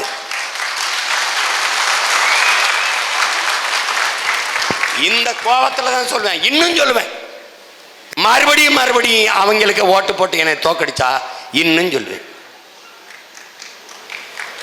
நீங்க நல்ல அரசியல் உருவாவதற்கு, இந்த நிலத்தில் நல்ல அரசியல் உருவாவதற்கு காரணமாக இருந்த மக்கள் இஸ்லாமிய கிறிஸ்தவ மக்கள், தூய அரசியல் மலர்வதற்கு இந்த மண்ணில் காரணமாக இருந்த மக்கள் இஸ்லாமிய கிறிஸ்தவ மக்கள்னு இருந்திருக்கணும். எத்தனை நாளைக்கு நீ பிஜேபி பூச்சாண்டியை காட்டுவான் அவன், நீ பயந்துகிட்டு இருப்ப?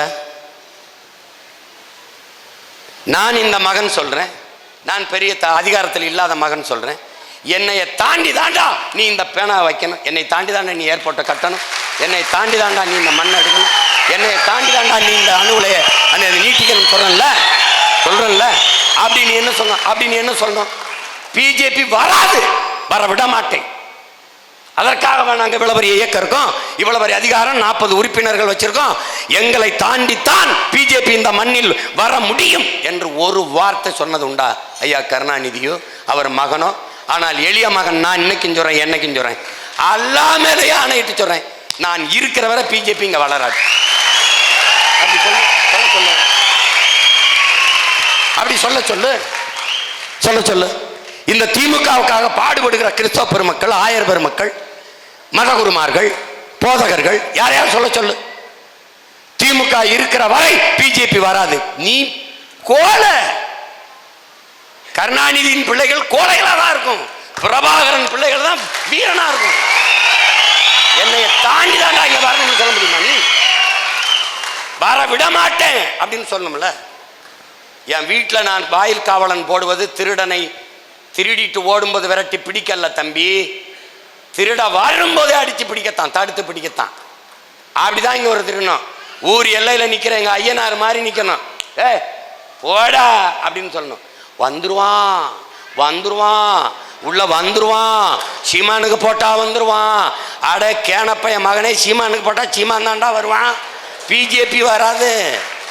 எனக்கு போடல, உனக்கு தான் போட்டான். 3 முறை எப்படா பிஜேபி வந்தான்? எப்படி வந்தான்? இப்பவும் பேசுவான் பாரு. எப்ப? இப்ப இந்த 26 தேர்தலில் சீமானுக்கு போடாத பிஜேபி வந்துடும். டேய் பயந்தாங்கோழி பயல்கள்கிட்ட போய் நாட்டை கொடுத்துட்டு போயிட்டு இருக்கிற நீனு. குப்பையை கொட்டவனை தடுக்க முடியல. கேரளாவில் வந்து வண்டியா குப்பை, யாரா உன்னை உள்ள விட்டது? புடா தூக்குடா. அந்த லாரியோட பிடிச்சி அரெஸ்ட் பண்ணி 2 வாரம் உள்ள போட்டா வருவானா? இப்போ நம்ம சண்டை போட்டதுனால கேரளாவில் வந்து ஆட்கள் வந்து அது இவன் இன்னொன்று பண்ணல, அவன் வந்து அள்ளிட்டு போறானா? பேசிட்டு ஒரு இடத்துல இவங்க இந்த மக்களுக்காக நின்றதில்லை.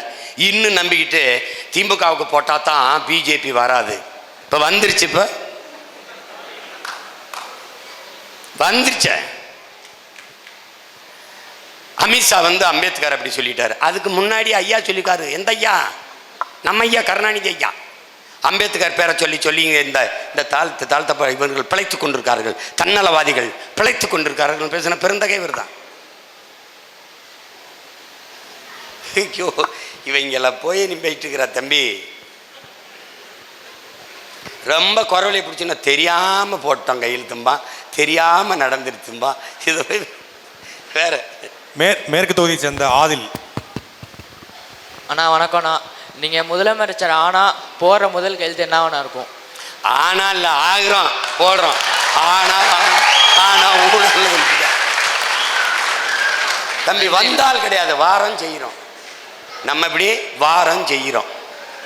ஏன்களு காலத்தை உருவாக்கிய தலைவனின் பிள்ளைகள், காலத்தை உருவாக்கிய பாட்டனின் தாத்தனின் பிள்ளைகள். டேய் சுதந்திரம் வரலடா. எப்போ வரும்னு தெரியல. சுதந்திரம் கிடைக்கிறதுக்கு முன்னாடி செத்து போயிட்டான்.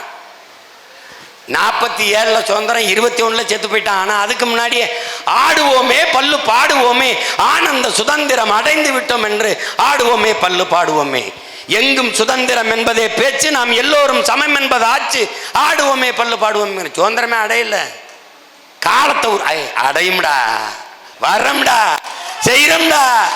அதுதான் நமக்கு ஒரு தாத்தா இருந்தாரு, தெய்வ திருமகன் முத்துராமலிங்க தேவர்னு. அவரை நீ பார்த்துருக்க மாட்டேன், நானே பார்த்ததில்லை, படிச்சிருக்கணும், படிச்சிருக்க வாய்ப்பில்லை. படி சொல்றாரு, பாலை விற்பது போல ஒரு நாள் தண்ணீரை விற்பார்கள், புறாக்கள் கூடு கட்டி வாழ்வது போல மனிதர்கள் வீடு கட்டி வாழ்வார்கள், விளை நிலங்களை எல்லாம் வீட்டு மனைகளாக கூறு போட்டு விற்பார்கள். அப்ப பேசும்போது எப்படி இருந்திருக்கும்? ஏதோ பேசிருக்காப்புல, போய் ஏதோ இதெல்லாம் நடக்குமான்னு. காலத்தை கணித்த அந்த காலத்தை உருவாக்கிய கால ஞானிகள், அவர்களுடைய பேரன் நான் சொல்றேன். என் தலைவன் காலம் வரும் என்று காத்திருந்தவன் இல்ல, தனக்கான காலத்தை உருவாக்கியவன். அவன் மக்கள் நாங்கள் சொல்றோம், வாரம் செய்யறோம். முதல் கையெழுத்து ஒரு குழப்பம் இல்லை, முதலமைச்சர் கையெழுத்து தான் போடுவேன், இல்லைன்னா செல்லாது. வேற மணப்பாறை தொகுதியை சார்ந்த தினேஷ்குமார். வணக்கண்ணே, என் பேர் தினேஷ்குமார், நான் மருங்காவூர். ஏடா கேள்வி எழுதி வச்சு படிக்கிற? இல்லை, நான் 2 கேள்வி இருக்குண்ணே. 2க்குண்ணா. முதல் கேள்விண்ணே, இங்கே சீர்குலைக்கப்பட்ட நமது மொழிப்பற்று இனப்பற்று மீண்டும் எழுச்சி உறவும், தமிழன் மண்டைக்குள் ஏற்றி வைக்கப்பட்ட இந்த சாதி மத வெறிகளை களையவும் மாற்றி அமைப்பதும் நம்ம என்ன செய்ய போகிறோம்? அதாவது இந்த பட்டு போயிருக்கிற அந்த செத்து போயிருக்கிற அந்த மொழிப்பற்று இனப்பற்றை மீட்டு உருவாக்கம் செய்ய ஒரு வழிதான் இருக்கிறது. தமிழ் படித்தால் வேலை கிடைக்குமா, தமிழ் படித்தால் சோறு கிடைக்குமாங்கிற இந்த ஒரு சிந்தனையை நம்மூடவே நம்ம அருகிலே இருந்து கொண்டு, நம்முடைய மொழியிலே பேசிக்கொண்டு, நம்முடைய மொழியிலே பெயரை வைத்து கொண்டு, நமக்குள்ளே ஒரு இதை சொல்லி சொல்லி நமக்குள்ளே ஒரு உளவியல் நோயாளியாக்கி தாழ்த்தி விட்டார்கள். ஒன்றை நமது மக்கள் புரிந்து கொள்ளணும், தமிழ் படிப்பது, பேசுவது, எழுதுவது என்பது நமக்கு வேலையும் சோறும் அல்ல. தமிழ் என்பது நமக்கு உயிர், நம் முகம், நம் முகவரி, நம் அடையாளம், நமக்கு எல்லாம் என்பதை புரிந்து கொள்ளணும். இப்போ நம்முடைய அரசு வந்துடுது, வரப்போகுது. வந்தவண்ண தமிழ் படித்தால் மட்டும்தான் தமிழ்நாட்டில் அரசு வேலை. எப்படி? தமிழ் படித்தால் மட்டும்தான் அரசு வேலை. ஆங்கிலம் படித்தால் அயல்நாட்டில் வேலை, ஹிந்தி படித்தால் எங்கேயாவது போய் தொலை. புரியுது? ஹிந்தி படித்தா வேலை கிடைக்கும்னா 1.5 கோடி பேர் ஏன்டா நம்ம நாட்டில் வந்து கும்மி அடிக்கிறான், நம்ம மாநிலத்தில் வந்து, நம்ம ஊரில் வந்து. அது இல்லை, தமிழ் படித்தால் மட்டும்தான் தமிழ்நாட்டில் வேலை. அரசு பள்ளி கல்லூரிகளில் பயிற்று மொழி தமிழ், கட்டாய பாடமொழி ஆங்கிலம். உங்களுக்கு புரியுது? ஆங்கிலமே பிரிவு பாடமாக எடுத்து படிச்சுக்கிறது, சிறப்பாடமாக படிச்சுக்கிறதுல பிரச்சனை கிடையாது. பயிற்று மொழி தமிழ். ஏன் தமிழ் என்றால், உங்களை மறந்து நீங்கள் உறங்குகிற போது உங்களுக்கு கனவு எந்த மொழியில் வருகிறதோ அதுதான் உங்கள் கல்வி மொழியாக இருக்க வேண்டும், அதுதான் உங்கள் சிந்தனை மொழி. அந்த மொழியில் தான் நீங்கள் சிந்திக்க முடியும். உலகத்தில் சாதித்த சாதனையாளர்கள், நோபல் பரிசு பெற்ற படைத்த விஞ்ஞானிகள் எல்லோரும் தன் தாய்மொழியில் கல்வி கற்றவர்கள் தான். ஐயா அப்துல் கலாம், மயில்சாமி, அண்ணாதுரை, சிவன் உட்பட எல்லோருமே தாய்மொழியில் கற்றவர்கள் தான். தாய்மொழியில் கற்றவர்கள் படைக்கிறார்கள், தாய்மொழியில் கல்லாதவர்கள் பயன்படுத்தி கொண்டிருக்கிறோம். இந்த ஒளி வாங்கி கூட நாம் படைக்கலை, இந்த ஒளி பதிவு கருவி கூட படைக்கலை, இந்த ஒளி பெருக்கி கூட படைக்கலை, ஆனால் நாம் பயன்படுத்தி கொண்டிருக்கோம். படைத்தவன் தன் தாய்மொழியில் கற்றவன். என் கல்வி மொழி எனக்கு என் தாய்மொழி, ஆங்கிலம் கட்டாய பாடமொழி. உலகத்தின் எல்லா மொழிகளும் எங்கள் விருப்ப மொழி, இந்தி உட்பட.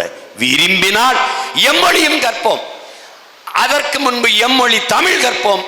எங்கள் இனம் வாழ எம்மொழியும் கற்போம், நாங்கள் வாழ. அது தேவைன்னா கற்றுக்கிறோம். அது போட்டு கட்டாயமாக அதை படி இதை படின்னு ஒன்றும் பேச வேண்டியது இல்லை. அதை நல்லா கவனிச்சுக்கணும். மீளும் தமிழில் பெயர் வைத்த பிள்ளைகளுக்கு சான்றிதழில் பார்க்கும்போது அறிவு செல்வன் வேலையில் முன்னுரிமை, விகேஷ் கிருஷ்ண, கஷோஷ் கிருஷ்ண, சுரேஷ் பசேஷ்னா இருப்பா, அது காத்திருப்பா. சில பிள்ளைகளுக்கெல்லாம் பேர் வந்து வாழ்த்து சொல்ல சொல்லி, அன்னை இந்த குழந்தைக்கு 1 வயது, ஒரு வாழ்த்து சொல்லி விடுங்கன்னு. நான் வாழ்த்துறேன்னு தெரியாது, அவனுக்கு என்னன்னு தெரியாது. சரி தொல்லை பண்ணுறாங்கன்னு வாழ்த்துனா பேர் ஒரு தடவை சுகேஷன் விகேஷன் மகேஷன் ஏதோ இருக்கு, ஏதோ ஒன்றும் இல்லை. ஒரு கேசவன், கேசவன்னா என்ன? மயிராண்டின்னு அர்த்தம். அதற்கு முடியோன் அப்படின்னு கூட வச்சுட்டு போயிடலாம். எதையாவது ஒரு பேரை வைக்கிறது, எதையாவது ஒரு பேரை வச்சு, சமஸ்கிருத பேரை வச்சு, வாயிலேயே நுழையாத, அன்னைக்கு கவுண்டமணி சொன்ன மாதிரி காதில் நுழையிற மாதிரி ஒரு குச்சி பேர் வைங்கன்னு, குச்சின்னு வைடான்ற மாதிரி, வாயில் நுழைய மாதிரி ஒரு பெயர் வேணும், வாழைப்பழம்ங்கிற மாதிரி பெயர். தமிழில் பெயர் சூட்டணும். தமிழில் பெயர் சூட்டுற பிள்ளைகளுக்கு தலைவர் என்ன பண்ணார்? 500 ரூபாய் வைப்பு தொகையில் வச்சார் தமிழில் வைப்பகத்தில். நாம் கட்டாயமாக தமிழில் பெயர் சூட்ட வேண்டும்.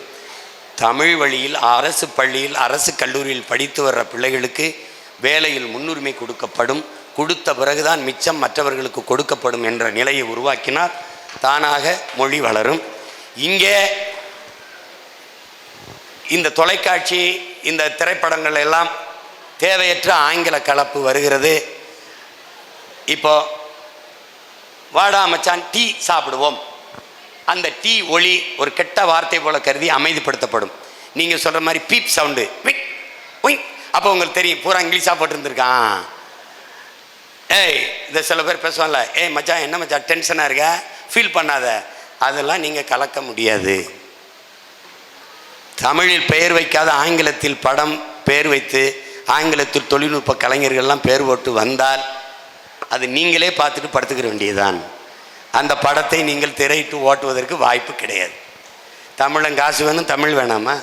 இங்கிலீஷில் எடுத்ததுக்கு இங்கிலீஷ்காரங்காக்குவா, அங்கேயே ஓட்டிக்க.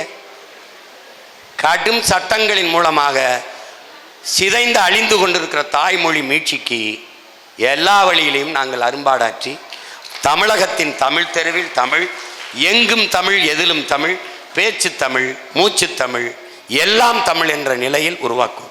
வழக்காடு மன்றங்களில், வழிபாட்டு தலங்களில், எல்லா இடங்களிலும் என் தாய்மொழி உய்வரும் மீட்சியுறும். நம்பிக்கையோடு இருங்கள். தமிழகத்தின் தமிழ் தெருவில் தமிழ். ஒரு வணிக நிறுவனத்தின் பெயர் பலகை கூட தமிழ் இல்லாது இருக்கக்கூடாது, இருக்க முடியாது. இருந்தால் என்ன பண்ணுவாய் சீமான்? உரிமத்தை துண்டிப்பேன், மின் தொடர்பையும் நீர் தொடர்பையும் துண்டித்து அதுக்கு மேலே கேட்கல, நான் பூட்டிட்டு சாவி எடுத்துகிட்டு போயிட்டே இருப்போம். கடன் நடத்த முடியாது. இவ்வளோ வேலை செஞ்சு தாய்மொழியை மீட்காமல் இருக்கிறதுக்காக இவ்வளோ வேலை செய்கிறோம். வேற இன்னொன்று எதை கேட்டீங்களா? ஆனால் இந்த சமூகத்தில் நடக்கிற எல்லா சமூக சீர்கேட்டுக்குமே ஒரு தனி மனித ஒழுக்கமின்மை தான் காரணம்னு நினைக்கிறேன். அந்த தனி மனித ஒழுக்கத்தை முன்னேற்றத்துக்கும் ஒரு தனி மனித அகம்பாவிதம் தான் இந்த சமூகத்தில் நடக்கிற எல்லா பெருங்குற்றத்துக்கும் காரணம்னு நினைக்கிறோம். அதை தடுக்கிறக்கும் நாம் தமிழர் கட்சி என்ன செய்யும்? அதான் கல்வி நிலையங்களிலிருந்து, கல்வி நிலையங்கள் அறிவு கருவறையிலிருந்து இது கற்பிக்கப்படணும். ஒழுக்கம் என்பதும் ஒரு எப்படி வாழணும், வாழ்வியல் நெறி என்பதும் அங்கிருந்து கற்பிக்கப்படணும். அது அறம் சார்ந்த கல்வி நமக்கு இருக்குது. அதை கற்பிக்கப்படாதனால நாகரிகங்க பேரில் இது நாசமாகி நிற்குது. இந்த நிலத்தில் நடக்கிற அனைத்து சமூக குற்றங்களுக்கும் பெரிய காரணமாக இருக்கிறது போதை தான். அது திரவ போதை மதுவாக இருக்கலாம், அல்லது இந்த கஞ்சா, அவின், குட்கா, கொக்கைன், இந்த மாதிரி எல்லாம் இதை ஒழித்து விட்டு பிள்ளைகளை குடிப்பகங்களை மூடி படிப்பகங்களை திறந்து விளையாட்டு கூடங்கள், விளையாட்டு திடங்கள், உடற்பயிற்சி கூடங்களை தொடங்கி மாலையில் விளையாடுவது, படிப்பது, விடுமுறை காலங்களில் இது மாதிரியான அந்த என்ன சொல்கிறது நேரத்தை அதில் ஈடுபடுத்த பிள்ளைகளை திருப்பி விட்டால் அறிவார்ந்த ஒழுக்க மிகுந்த சமூகமாக இது மாறிடும். அதை தவிர வழி கிடையாது. சிறுக சிறுக சிறுக சிறுக எடுத்தவொடனே மாறாது. ஒரு ஓராண்டு ஈராண்டுக்குள் பெருமாற்றத்தை நம்மளால் ஏற்படுத்தி விட முடியும். திருவரங்கம் தொகுதியை சார்ந்த செல்வலட்சுமி. இதை கொடு. மைக்கெல்லாம் எப்படி கேட்க முடியும்? பயமாக இருக்குன்னா மற்றவங்களுக்கு என்ன கேள்வின்னு தெரியணும்லப்பா. இல்லை இல்லை, நீங்கள் இப்படி ஒரு பெண் புலி இப்படி பயந்தா அப்புறம் எப்படி?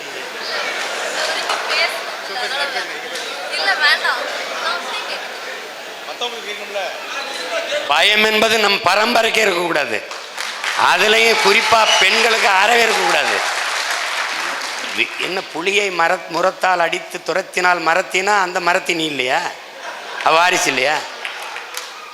வேலு நாச்சியார் பேரனும் பேத்திகளுக்கும் பயம் என்பது எப்படி இருக்கலாம்? துணிஞ்சு பேசுப்பா. அப்படி கிட்ட வச்சுக்க, 2 கிட்ட வச்சுக்க. கிட்ட சொல்லு.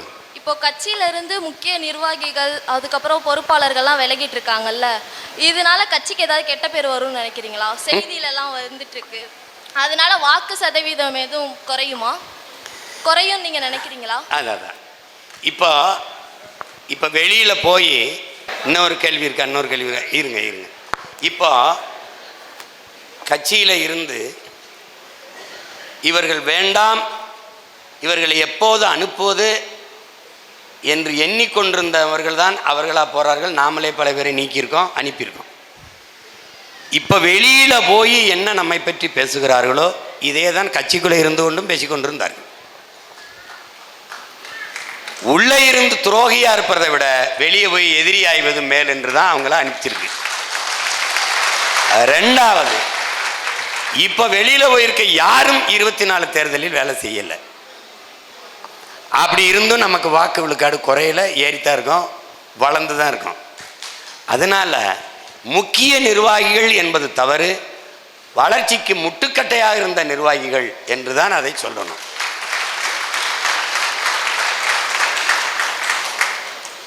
நாம் வளர்ந்திருக்கமா வீழ்ந்திருக்கமா என்பதை சரியாக 1.5 ஆண்டுகள் கழித்து 26 மே மாதம் தேர்தல் முடிஞ்சு வாக்கை எண்ணும்போது உங்களுக்கு தெரியும் உண்மையிலேயே இவர்கள் போனது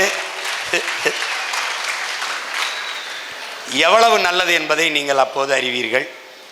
நான் இதற்கெல்லாம் பயந்து இதனால் வாக்கு விழுக்காடு குறைஞ்சிரும், ஐயோ எல்லாரும் போகிறாங்களேன்னு பயந்த ஆள் மாதிரி தெரியுதா? 1000 மடங்கு முன்பு இருந்ததை விட நம்பிக்கையோடும் உற்சாகத்தோடும் களத்தில் வேலை செய்கிறேன்னா காரணம், அப்பா ஒரு பெருமிச்சு இருக்கும்ல, அப்பாட அப்படின்னு.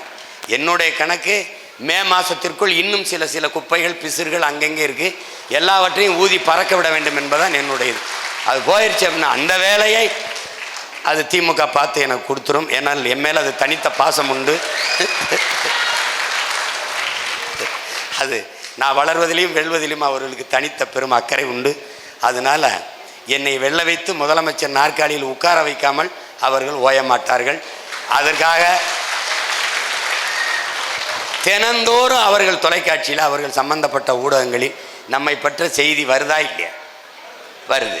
இப்போது நீங்கள் தலைவர் பிறந்த நாளில் 2000-3000 யூனிட் ரத்தம் கொடுத்துருப்பீங்க, ஏதாவது செய்தி வந்ததா? வரல.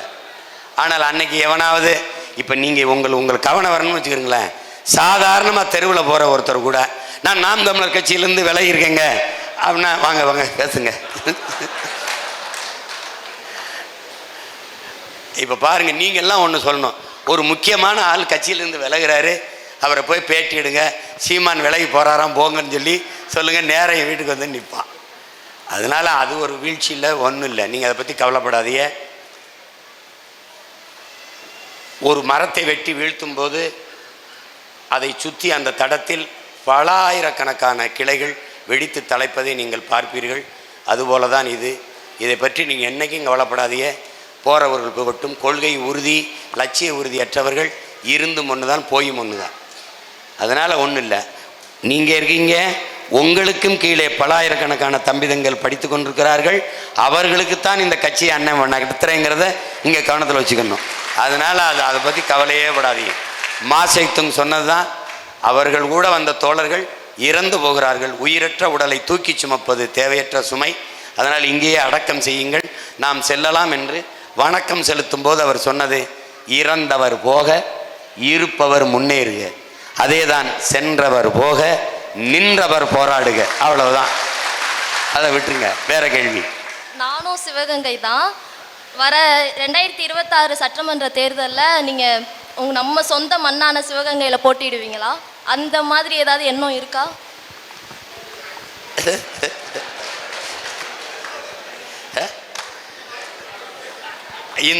இது நல்ல கேள்வி. இதுக்கு சரியான இனிப்பான பதிலை 2026 நெருங்கும் போது சொல்லுகிறேன். திருவரங்கம் தொகுதியை சேர்ந்த முகமது சலீம். பள்ளி ஆசிரியர்களை போல எங்களை பக்குவப்படுத்தும் அண்ணனுக்கு வணக்கம். லட்சோப லட்ச தம்பிகளோட ஒரே ஒரு எதிர்பார்ப்புனா, எல்லா கட்சிக்குமே ஒரு பொது சின்னம் இருக்குது. உங்களுக்கு தெரியும் திமுகனா உதயசூரியன்றோம், அதிமுகனா இருக்குது. நம்மள்ட்ட இருந்து ஒரு சின்னம் வந்து பறிக்கப்பட்டுச்சு. இடைத்தேர்தலில் வந்து நம்மளுக்கு 2024 நாடாளுமன்ற தேர்தலில் வந்து நம்மளுக்குன்னு ஒரு சின்னம் வந்து குறுகிய காலத்தில் கொடுத்து அதை வச்சு நம்ம ஒரு பிரச்சாரம் பண்ணி ஒரு 8.3% மிகப்பெரிய தமிழ்நாட்டின் 3வது பெரிய கட்சியாக வந்து அங்கீகரித்தாங்க. இப்போ எங்களுடைய லட்ச தம்பிகளோட எதிர்பார்ப்பு நம்மளுக்குன்னு ஒரு நிரந்தர சின்னம் இந்த ஈரோடு கிழக்கு சட்டமன்ற தொகுதி இடைத்தேர்தலில் மீட்டு உருவாக்கி நம்ம அந்த சின்னத்தில் பொது தேர்தலையும் நின்று வெற்றி பெற அண்ணன் எங்களுக்கு வாய்ப்பை ஏற்படுத்தி தருவாரா? உறுதியாக வரும். உன்னுடைய ஆசை, எல்லாருடைய ஆசை நிறைவேறும். நமக்கு இனி நம்முடைய சின்னம் நிலைத்த சின்னமாக இருக்கும். அது ஒரு பொது சின்னமாக வரும். நீ விரும்பி எதிர்பார்க்கிற சின்னமே வரும். அதை பற்றி கவலைப்படாத, வாங்கிட்டு வருவோம்.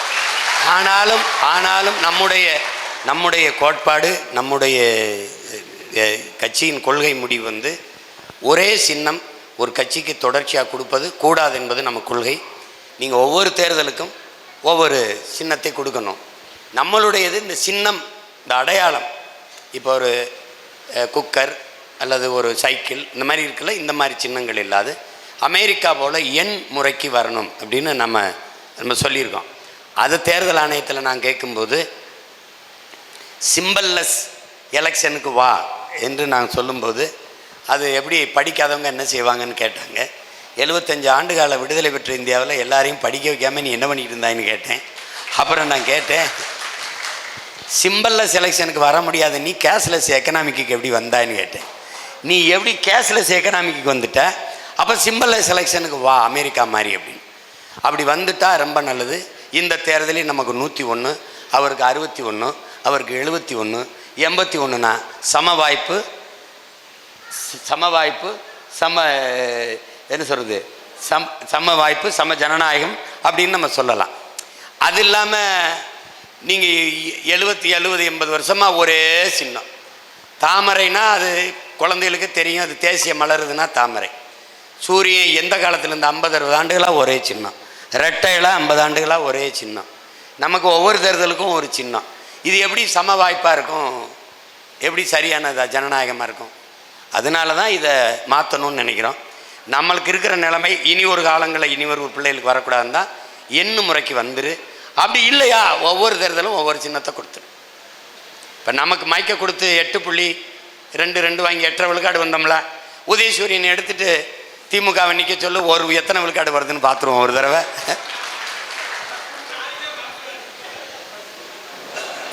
கொடுத்த சின்னத்தை மறந்துட்டு உதயசூரியன் கோட்டு கட்டுக்கிட்டு இருப்பாங்க. உனக்கு புதுசாக ஒரு சின்னத்தை கொடுத்து விட்டின்னு வச்சுக்க மறந்துடுவாங்க. எனக்கு கவலைப்படாத, உறுதியாக நீ நினைக்கிற மாதிரி ஆகச்சிறந்த சின்னம் வரும். அந்த சின்னம் நமக்கு நிலைத்த சின்னமாக இருக்கும். ஆனால் இறுதியாக 2 கேள்விகள். திருச்சி மேற்கு தொகுதியிலேருந்து துரைமுருகன்.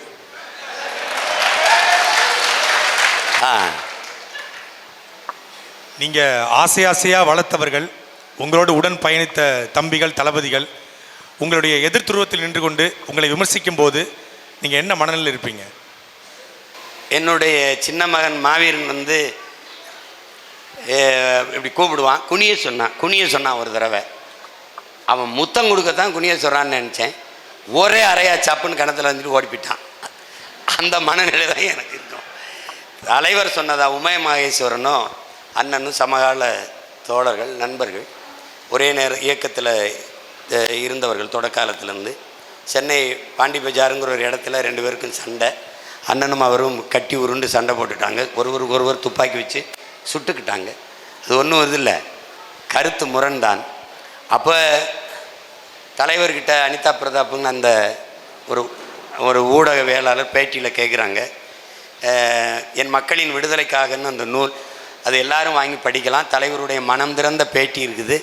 கலைனா என்ன, இலக்கியம்னா என்ன, எதற்கு அரசியல்னா என்ன, எல்லாவற்றுக்கும் புத்தகம் இருக்குது. நான் கூட எல்லாருக்கும் சொல்லி படிங்கன்னு சொன்னேன். என் மக்களின் விடுதலைக்காக அப்படிங்கிறது அந்த புத்தகம். ஒரு பெரிய புத்தகம், இவ்வளோ சின்னது தான். அதில் அண்ணன் சொல்கிறாங்க, சமகால தோழர் தான், அவருக்கு அந்த பொறுப்பை நான் தான் கொடுத்தேன். ஆனால் தனிப்பட்ட நட்பு உறவா இயக்கமா என்று வருகிற போது இயக்கம்தான் முக்கியம். அதனால்தான் அந்த நடவடிக்கை எடுக்கப்பட்டது என்று திரும்ப உங்களுக்கு அண்ணன் சொல்வது தான். 1000 ஆடுகளை மேய்க்கிற ஒரு மேய்ப்பன், ஒரு ஆடு, ஒரு குட்டி ஆடு, ஒரு சின்ன ஆடு, அந்த தாயின் வயிற்றிலிருந்து வரும்போது நானே தான் பிரசவம் பார்த்தேன். என் கையில் தான் அது குட்டியை போட்டது. நான் தான் அதை பறிக்கி விட்டேன். அதற்கு எல்லாம் பார்த்தேன், இலை கொடுத்தேன், குறைகள் எல்லாம் வச்சேன். அதற்கும் ஒரு செல்ல பேர் வைத்தேன், வளர்த்தேன். இந்த 1000 ஆடும் ஒரு இடத்தில் மேயும் போது 999 ஆடு ஒரு இடத்தில் நிற்கும்போது இந்த ஒரு ஆட்டுக்குட்டி வெவ்வேறு இடங்களில் ஓடி ஓடி ஓடி பேச்சு கேட்காமல் தனியாக திரிந்தால், இந்த ஒவ்வொரு ஆட்டுக்குட்டியை பற்றி இந்த மேய்ப்பன் கவலைப்பட்டால் 999 ஆடும் சிதைந்து களைந்து வீணாயிடும். தான் செல்லமாக வளர்த்த ஆட்டுக்குட்டி என்றாலும் அந்த குட்டியை பழியிட்டுத்தான் ஆக வேண்டும். அதுதான் நல்ல மேய்ப்பனுக்கு அழகு. வேற வழியே இல்லை. எனக்கு என் லட்சியத்தை தொட வேண்டும் என்றால் இந்த மாதிரியான இந்த சின்ன சின்ன இதுகளையெல்லாம் பொருள்படுத்தாமல் நாம் நடந்து போய்கொண்டு தான் ஆக வேண்டும், கடந்து போய்த்தான் தீர வேண்டும். இது எனக்கு மட்டுமில்லை, இதற்கு முன்பு இந்த களத்தில் நின்ற எண்ணற்ற தலைவர் பெருமக்களுக்கு இது நிகழ்ந்திருக்கிறது. குறிப்பாக நம்முடைய தலைவருக்கு இது நிறைய நடந்திருக்கு. நீங்கள் அதையெல்லாம் கவலையே விடாதீர்கள், கவலையே விடாதீர்கள். ஐயா கண்ணதாசன் அவர்கள் சொன்னதை என் அரும் தம்பி தங்கைகள் நினைவில் வைத்துக்கொள். நீ என்னடா கடைசி பெண்ணையாடா காதலித்து விட்டாய்? உலகத்தில் கடைசி பெண் இவள் தான். இவள் என்னை காதலிக்கவில்லை என்றால் வேறு பெண்ணே கிடைக்க மாட்டாள் என்றா நீ கவலைப்பட்டு கொண்டிருக்கிறாய்? இல்லை இல்லை, உலகத்தில் கடைசி தமிழன் இவன் தான். இவனை விட்டால் என் கட்சிக்கு ஆள் இல்லை என்ற நிலைமையாக நமக்கு இருக்கிறது. நாம் குட்டையிலேயோ குளத்திலேயோ வலை வீசவில்லை, பெருங்கடலில், தமிழ் பேரின கடலில் வலை வீசி கொண்டிருக்கிறோம். அதனால இவர் இல்லைன்னா இன்னொருத்தர், அவர் இல்லைன்னா இன்னொருத்தர். அதனால அதை பற்றி கவலையே படாதீர்கள். இது போய் யோசிச்சுக்கிட்டு இருக்காதீங்க. திரும்ப திரும்ப உங்களுக்கு ஒன்று சொல்கிறேன். ஒரு கைவினை கலைஞன், ஒரு குயவன் 1000 பானைகளை செய்துவிட முடியும். 1000 பானைகள் சேர்ந்து ஒரு கைவினை கலைஞனை, ஒரு குயவனை செய்துவிட முடியாது. 50,000 வீர மறவர்களை, போராளிகளை ஒரு பிரபாகரன் என்ற பெருவீரன் உருவாக்க முடிந்தது. அதே 50,000 போராளிகளும் சேர்ந்து ஒரு பிரபாகரன் என்ற மகத்தான தலைவனை உருவாக்க முடியாது. அதனால் இதையெல்லாம் போய் யோசிச்சுக்கிட்டு இருக்காதீங்க, இதை பற்றி கவலைப்படாதீங்க. அது என்னுடைய வேலை, உங்களுடைய வேலையும் இல்லை, உங்கள் கவலையும் இல்லை. உங்களுக்கு நான் கொடுக்குற இந்த சின்ன வேலையை நிறைவாக செய்வதுதான் உங்களுடைய வேலை. அதனால் தம்பிக்கு நான் சொல்லுவேன், ஒரு துளியும் நான் கவலைப்பட்டதோ கலங்கியதோ இல்லை. நீங்கள் நிறைய நாட்கள் என்னோட பயணிக்கிறவர்கள். இது குறித்து நான் ஏதாவது ஒரு வார்த்தை உங்களோடு பேசியிருப்பேன், பகிர்ந்திருப்பேன் என்று உங்களால் சொல்ல முடியுமா? அதனால தான் இங்கே கேட்டேன். பாருங்க, அதனால் எதை பற்றியும் கவலைப்படக்கூடாது. நம்ம பாட்டுக்கு போயிட்டுருக்கணும். இங்கே அமர்ந்திருக்கிற என் உடன் பிறந்தார்களுக்கு, என் பேரன்புமிக்க பெற்றோர்களுக்கு சொல்லுவேன், நாம் தமிழர் கட்சியில் இருக்கிற ஒருவனுக்கு, தன்னை இணைத்து கொண்ட ஒருவனுக்கு இரத்த உறவை விட லட்சிய உறவு மேலானது என்ற எண்ணம் இருக்கணும். தன் குடும்ப உறவை விட தன் கொள்கை உறவுகள் தான் முதன்மையானது என்ற எண்ணம் இருக்கணும். நாம் தமிழர் கட்சியில் இருக்கிற ஒரு தம்பியோ தங்கையோ இதய துடிப்பில் வாழக்கூடாது, தான் கொண்டிருக்கிற லட்சிய துடிப்பில் தான் வாழ வேண்டும். யார் இருக்கிறா போறா அது கிடையாது. இந்த வேலையை செய்வது என் பிறவி கடமை, நான் செய்வேன் என்ற உறுதி தான் உங்களுக்கு தேவை. மற்றதெல்லாம் விடுங்க, அதை பற்றி கவலையே விடாது.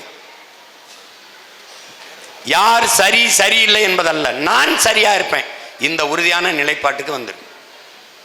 அப்படி எல்லாரும் சரியாக, நான் யார் சரியா இருந்தாலும் இல்லைனாலும் நான் சரியா இருப்பேன், யார் சரியா இருந்தாலும் இல்லைனாலும் நான் சரியா இருப்பேன், யார் சரியா இல்லைனாலும் நான் சரியா இருப்பேன், எல்லாரும் சரியா இருந்துட்டா எல்லாம் சரியாயிரும். That's all your honour. அவ்வளோதான்.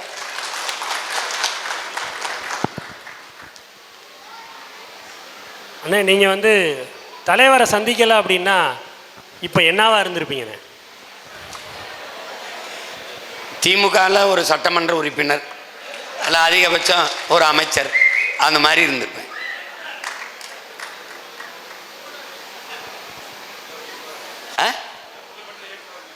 புகழ்பெற்ற இயக்குனராக இருந்திருப்பேன். அது ஆனால் தலைவரை அதை விட சொல்லலை. என்னை ஒன்றை செய்ய ஒன்றையோ, ஒன்றை செய்ய ஒன்றையோ விட்டுறாதீங்கன்னு தான் எனக்கு சொன்னார். அவர் என்ன சொன்னார்னா, இது ஒரு திரைப்படமும் பேச்சும் திரைக்கலையும் பேச்சும் இராணுவத்தின் வலிமைமிக்க 2 படைப்பிரிவுகள்.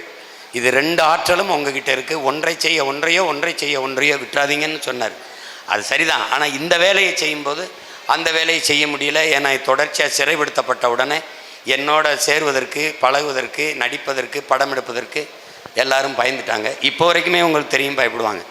கொஞ்ச நாள் உங்களுக்கு தெரியாது, நான் அந்த கட்சி ஆரம்பித்த காலகட்டங்களில் எனக்கு தங்குவதற்கு கூட விடுதிகள் கொடுக்க மாட்டாங்க.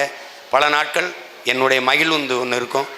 அதை ஒரு ஓரமாக காட்டு வெளி சாலைகளை நிறுத்திட்டு அதிலே தான் தூங்குவோம். கொஞ்சம் தூரம் நடந்து போய் வயக்காடுகள் இருக்கிற அந்த நீர் இறைப்பான இந்த பம்ப் செட்டில் போய் குளிச்சுட்டு அப்படி தான் வாழ்ந்தோம். அதெல்லாம் என்ன ஆயிருதுன்னா ஒரு அடக்க முடியாத வெறியை எனக்குள்ளே ஏற்படுத்திடுச்சே ஒழிய, அதனால் நான் அஞ்சலை. அப்படியெல்லாம் நெருக்கடி இருந்தது. அந்த சூழலில் யார் திரைப்படத்தில் நடிக்க பயந்து கொண்டார்கள். அது இப்போ படம் எடுக்கிறதா படை எடுக்கிறதான்னு பார்த்தா பாம்பு கூட படம் எடுக்குது. செம்மீன் நம்ம படையை எடுப்போம்னு இதை எடுக்க வேண்டியது இருக்குது. எனக்கும் சேர்த்து தான் என் தம்பி வெற்றிமாறன் எல்லா படத்தையும் எடுத்துக்கிட்டு இருக்கான். அதனால் ஓ அவ்வளோதானே, கேள்விகளே இல்லாத அளவுக்கு கேட்டுட்டீங்களா? அதான். வணக்கம் ஐயா, நான் இங்கே நலன், நீங்கள் நலமா? எனக்கு ஒரு சின்ன ஆசை, உங்கள் முன்னாடி நான் பரதநாட்டியம் ஆடலாமா? ஆடலாம். இப்போ ஆட போறீங்களா? சரி வாங்க ஆடுங்க. பாட்டு வேணும்ல? பாட்டு அம்மா செல்லு இருக்கியா? படம் எடுத்துக்கிறோம். நீங்கள் இன்னொரு நாள் நீங்கள் எனக்கு முன்னாடி ஆடி காட்டுங்க. வாழ்த்துக்கள். சிறப்பாக காத்துக்கிட்டு நல்லா ஆடுங்க.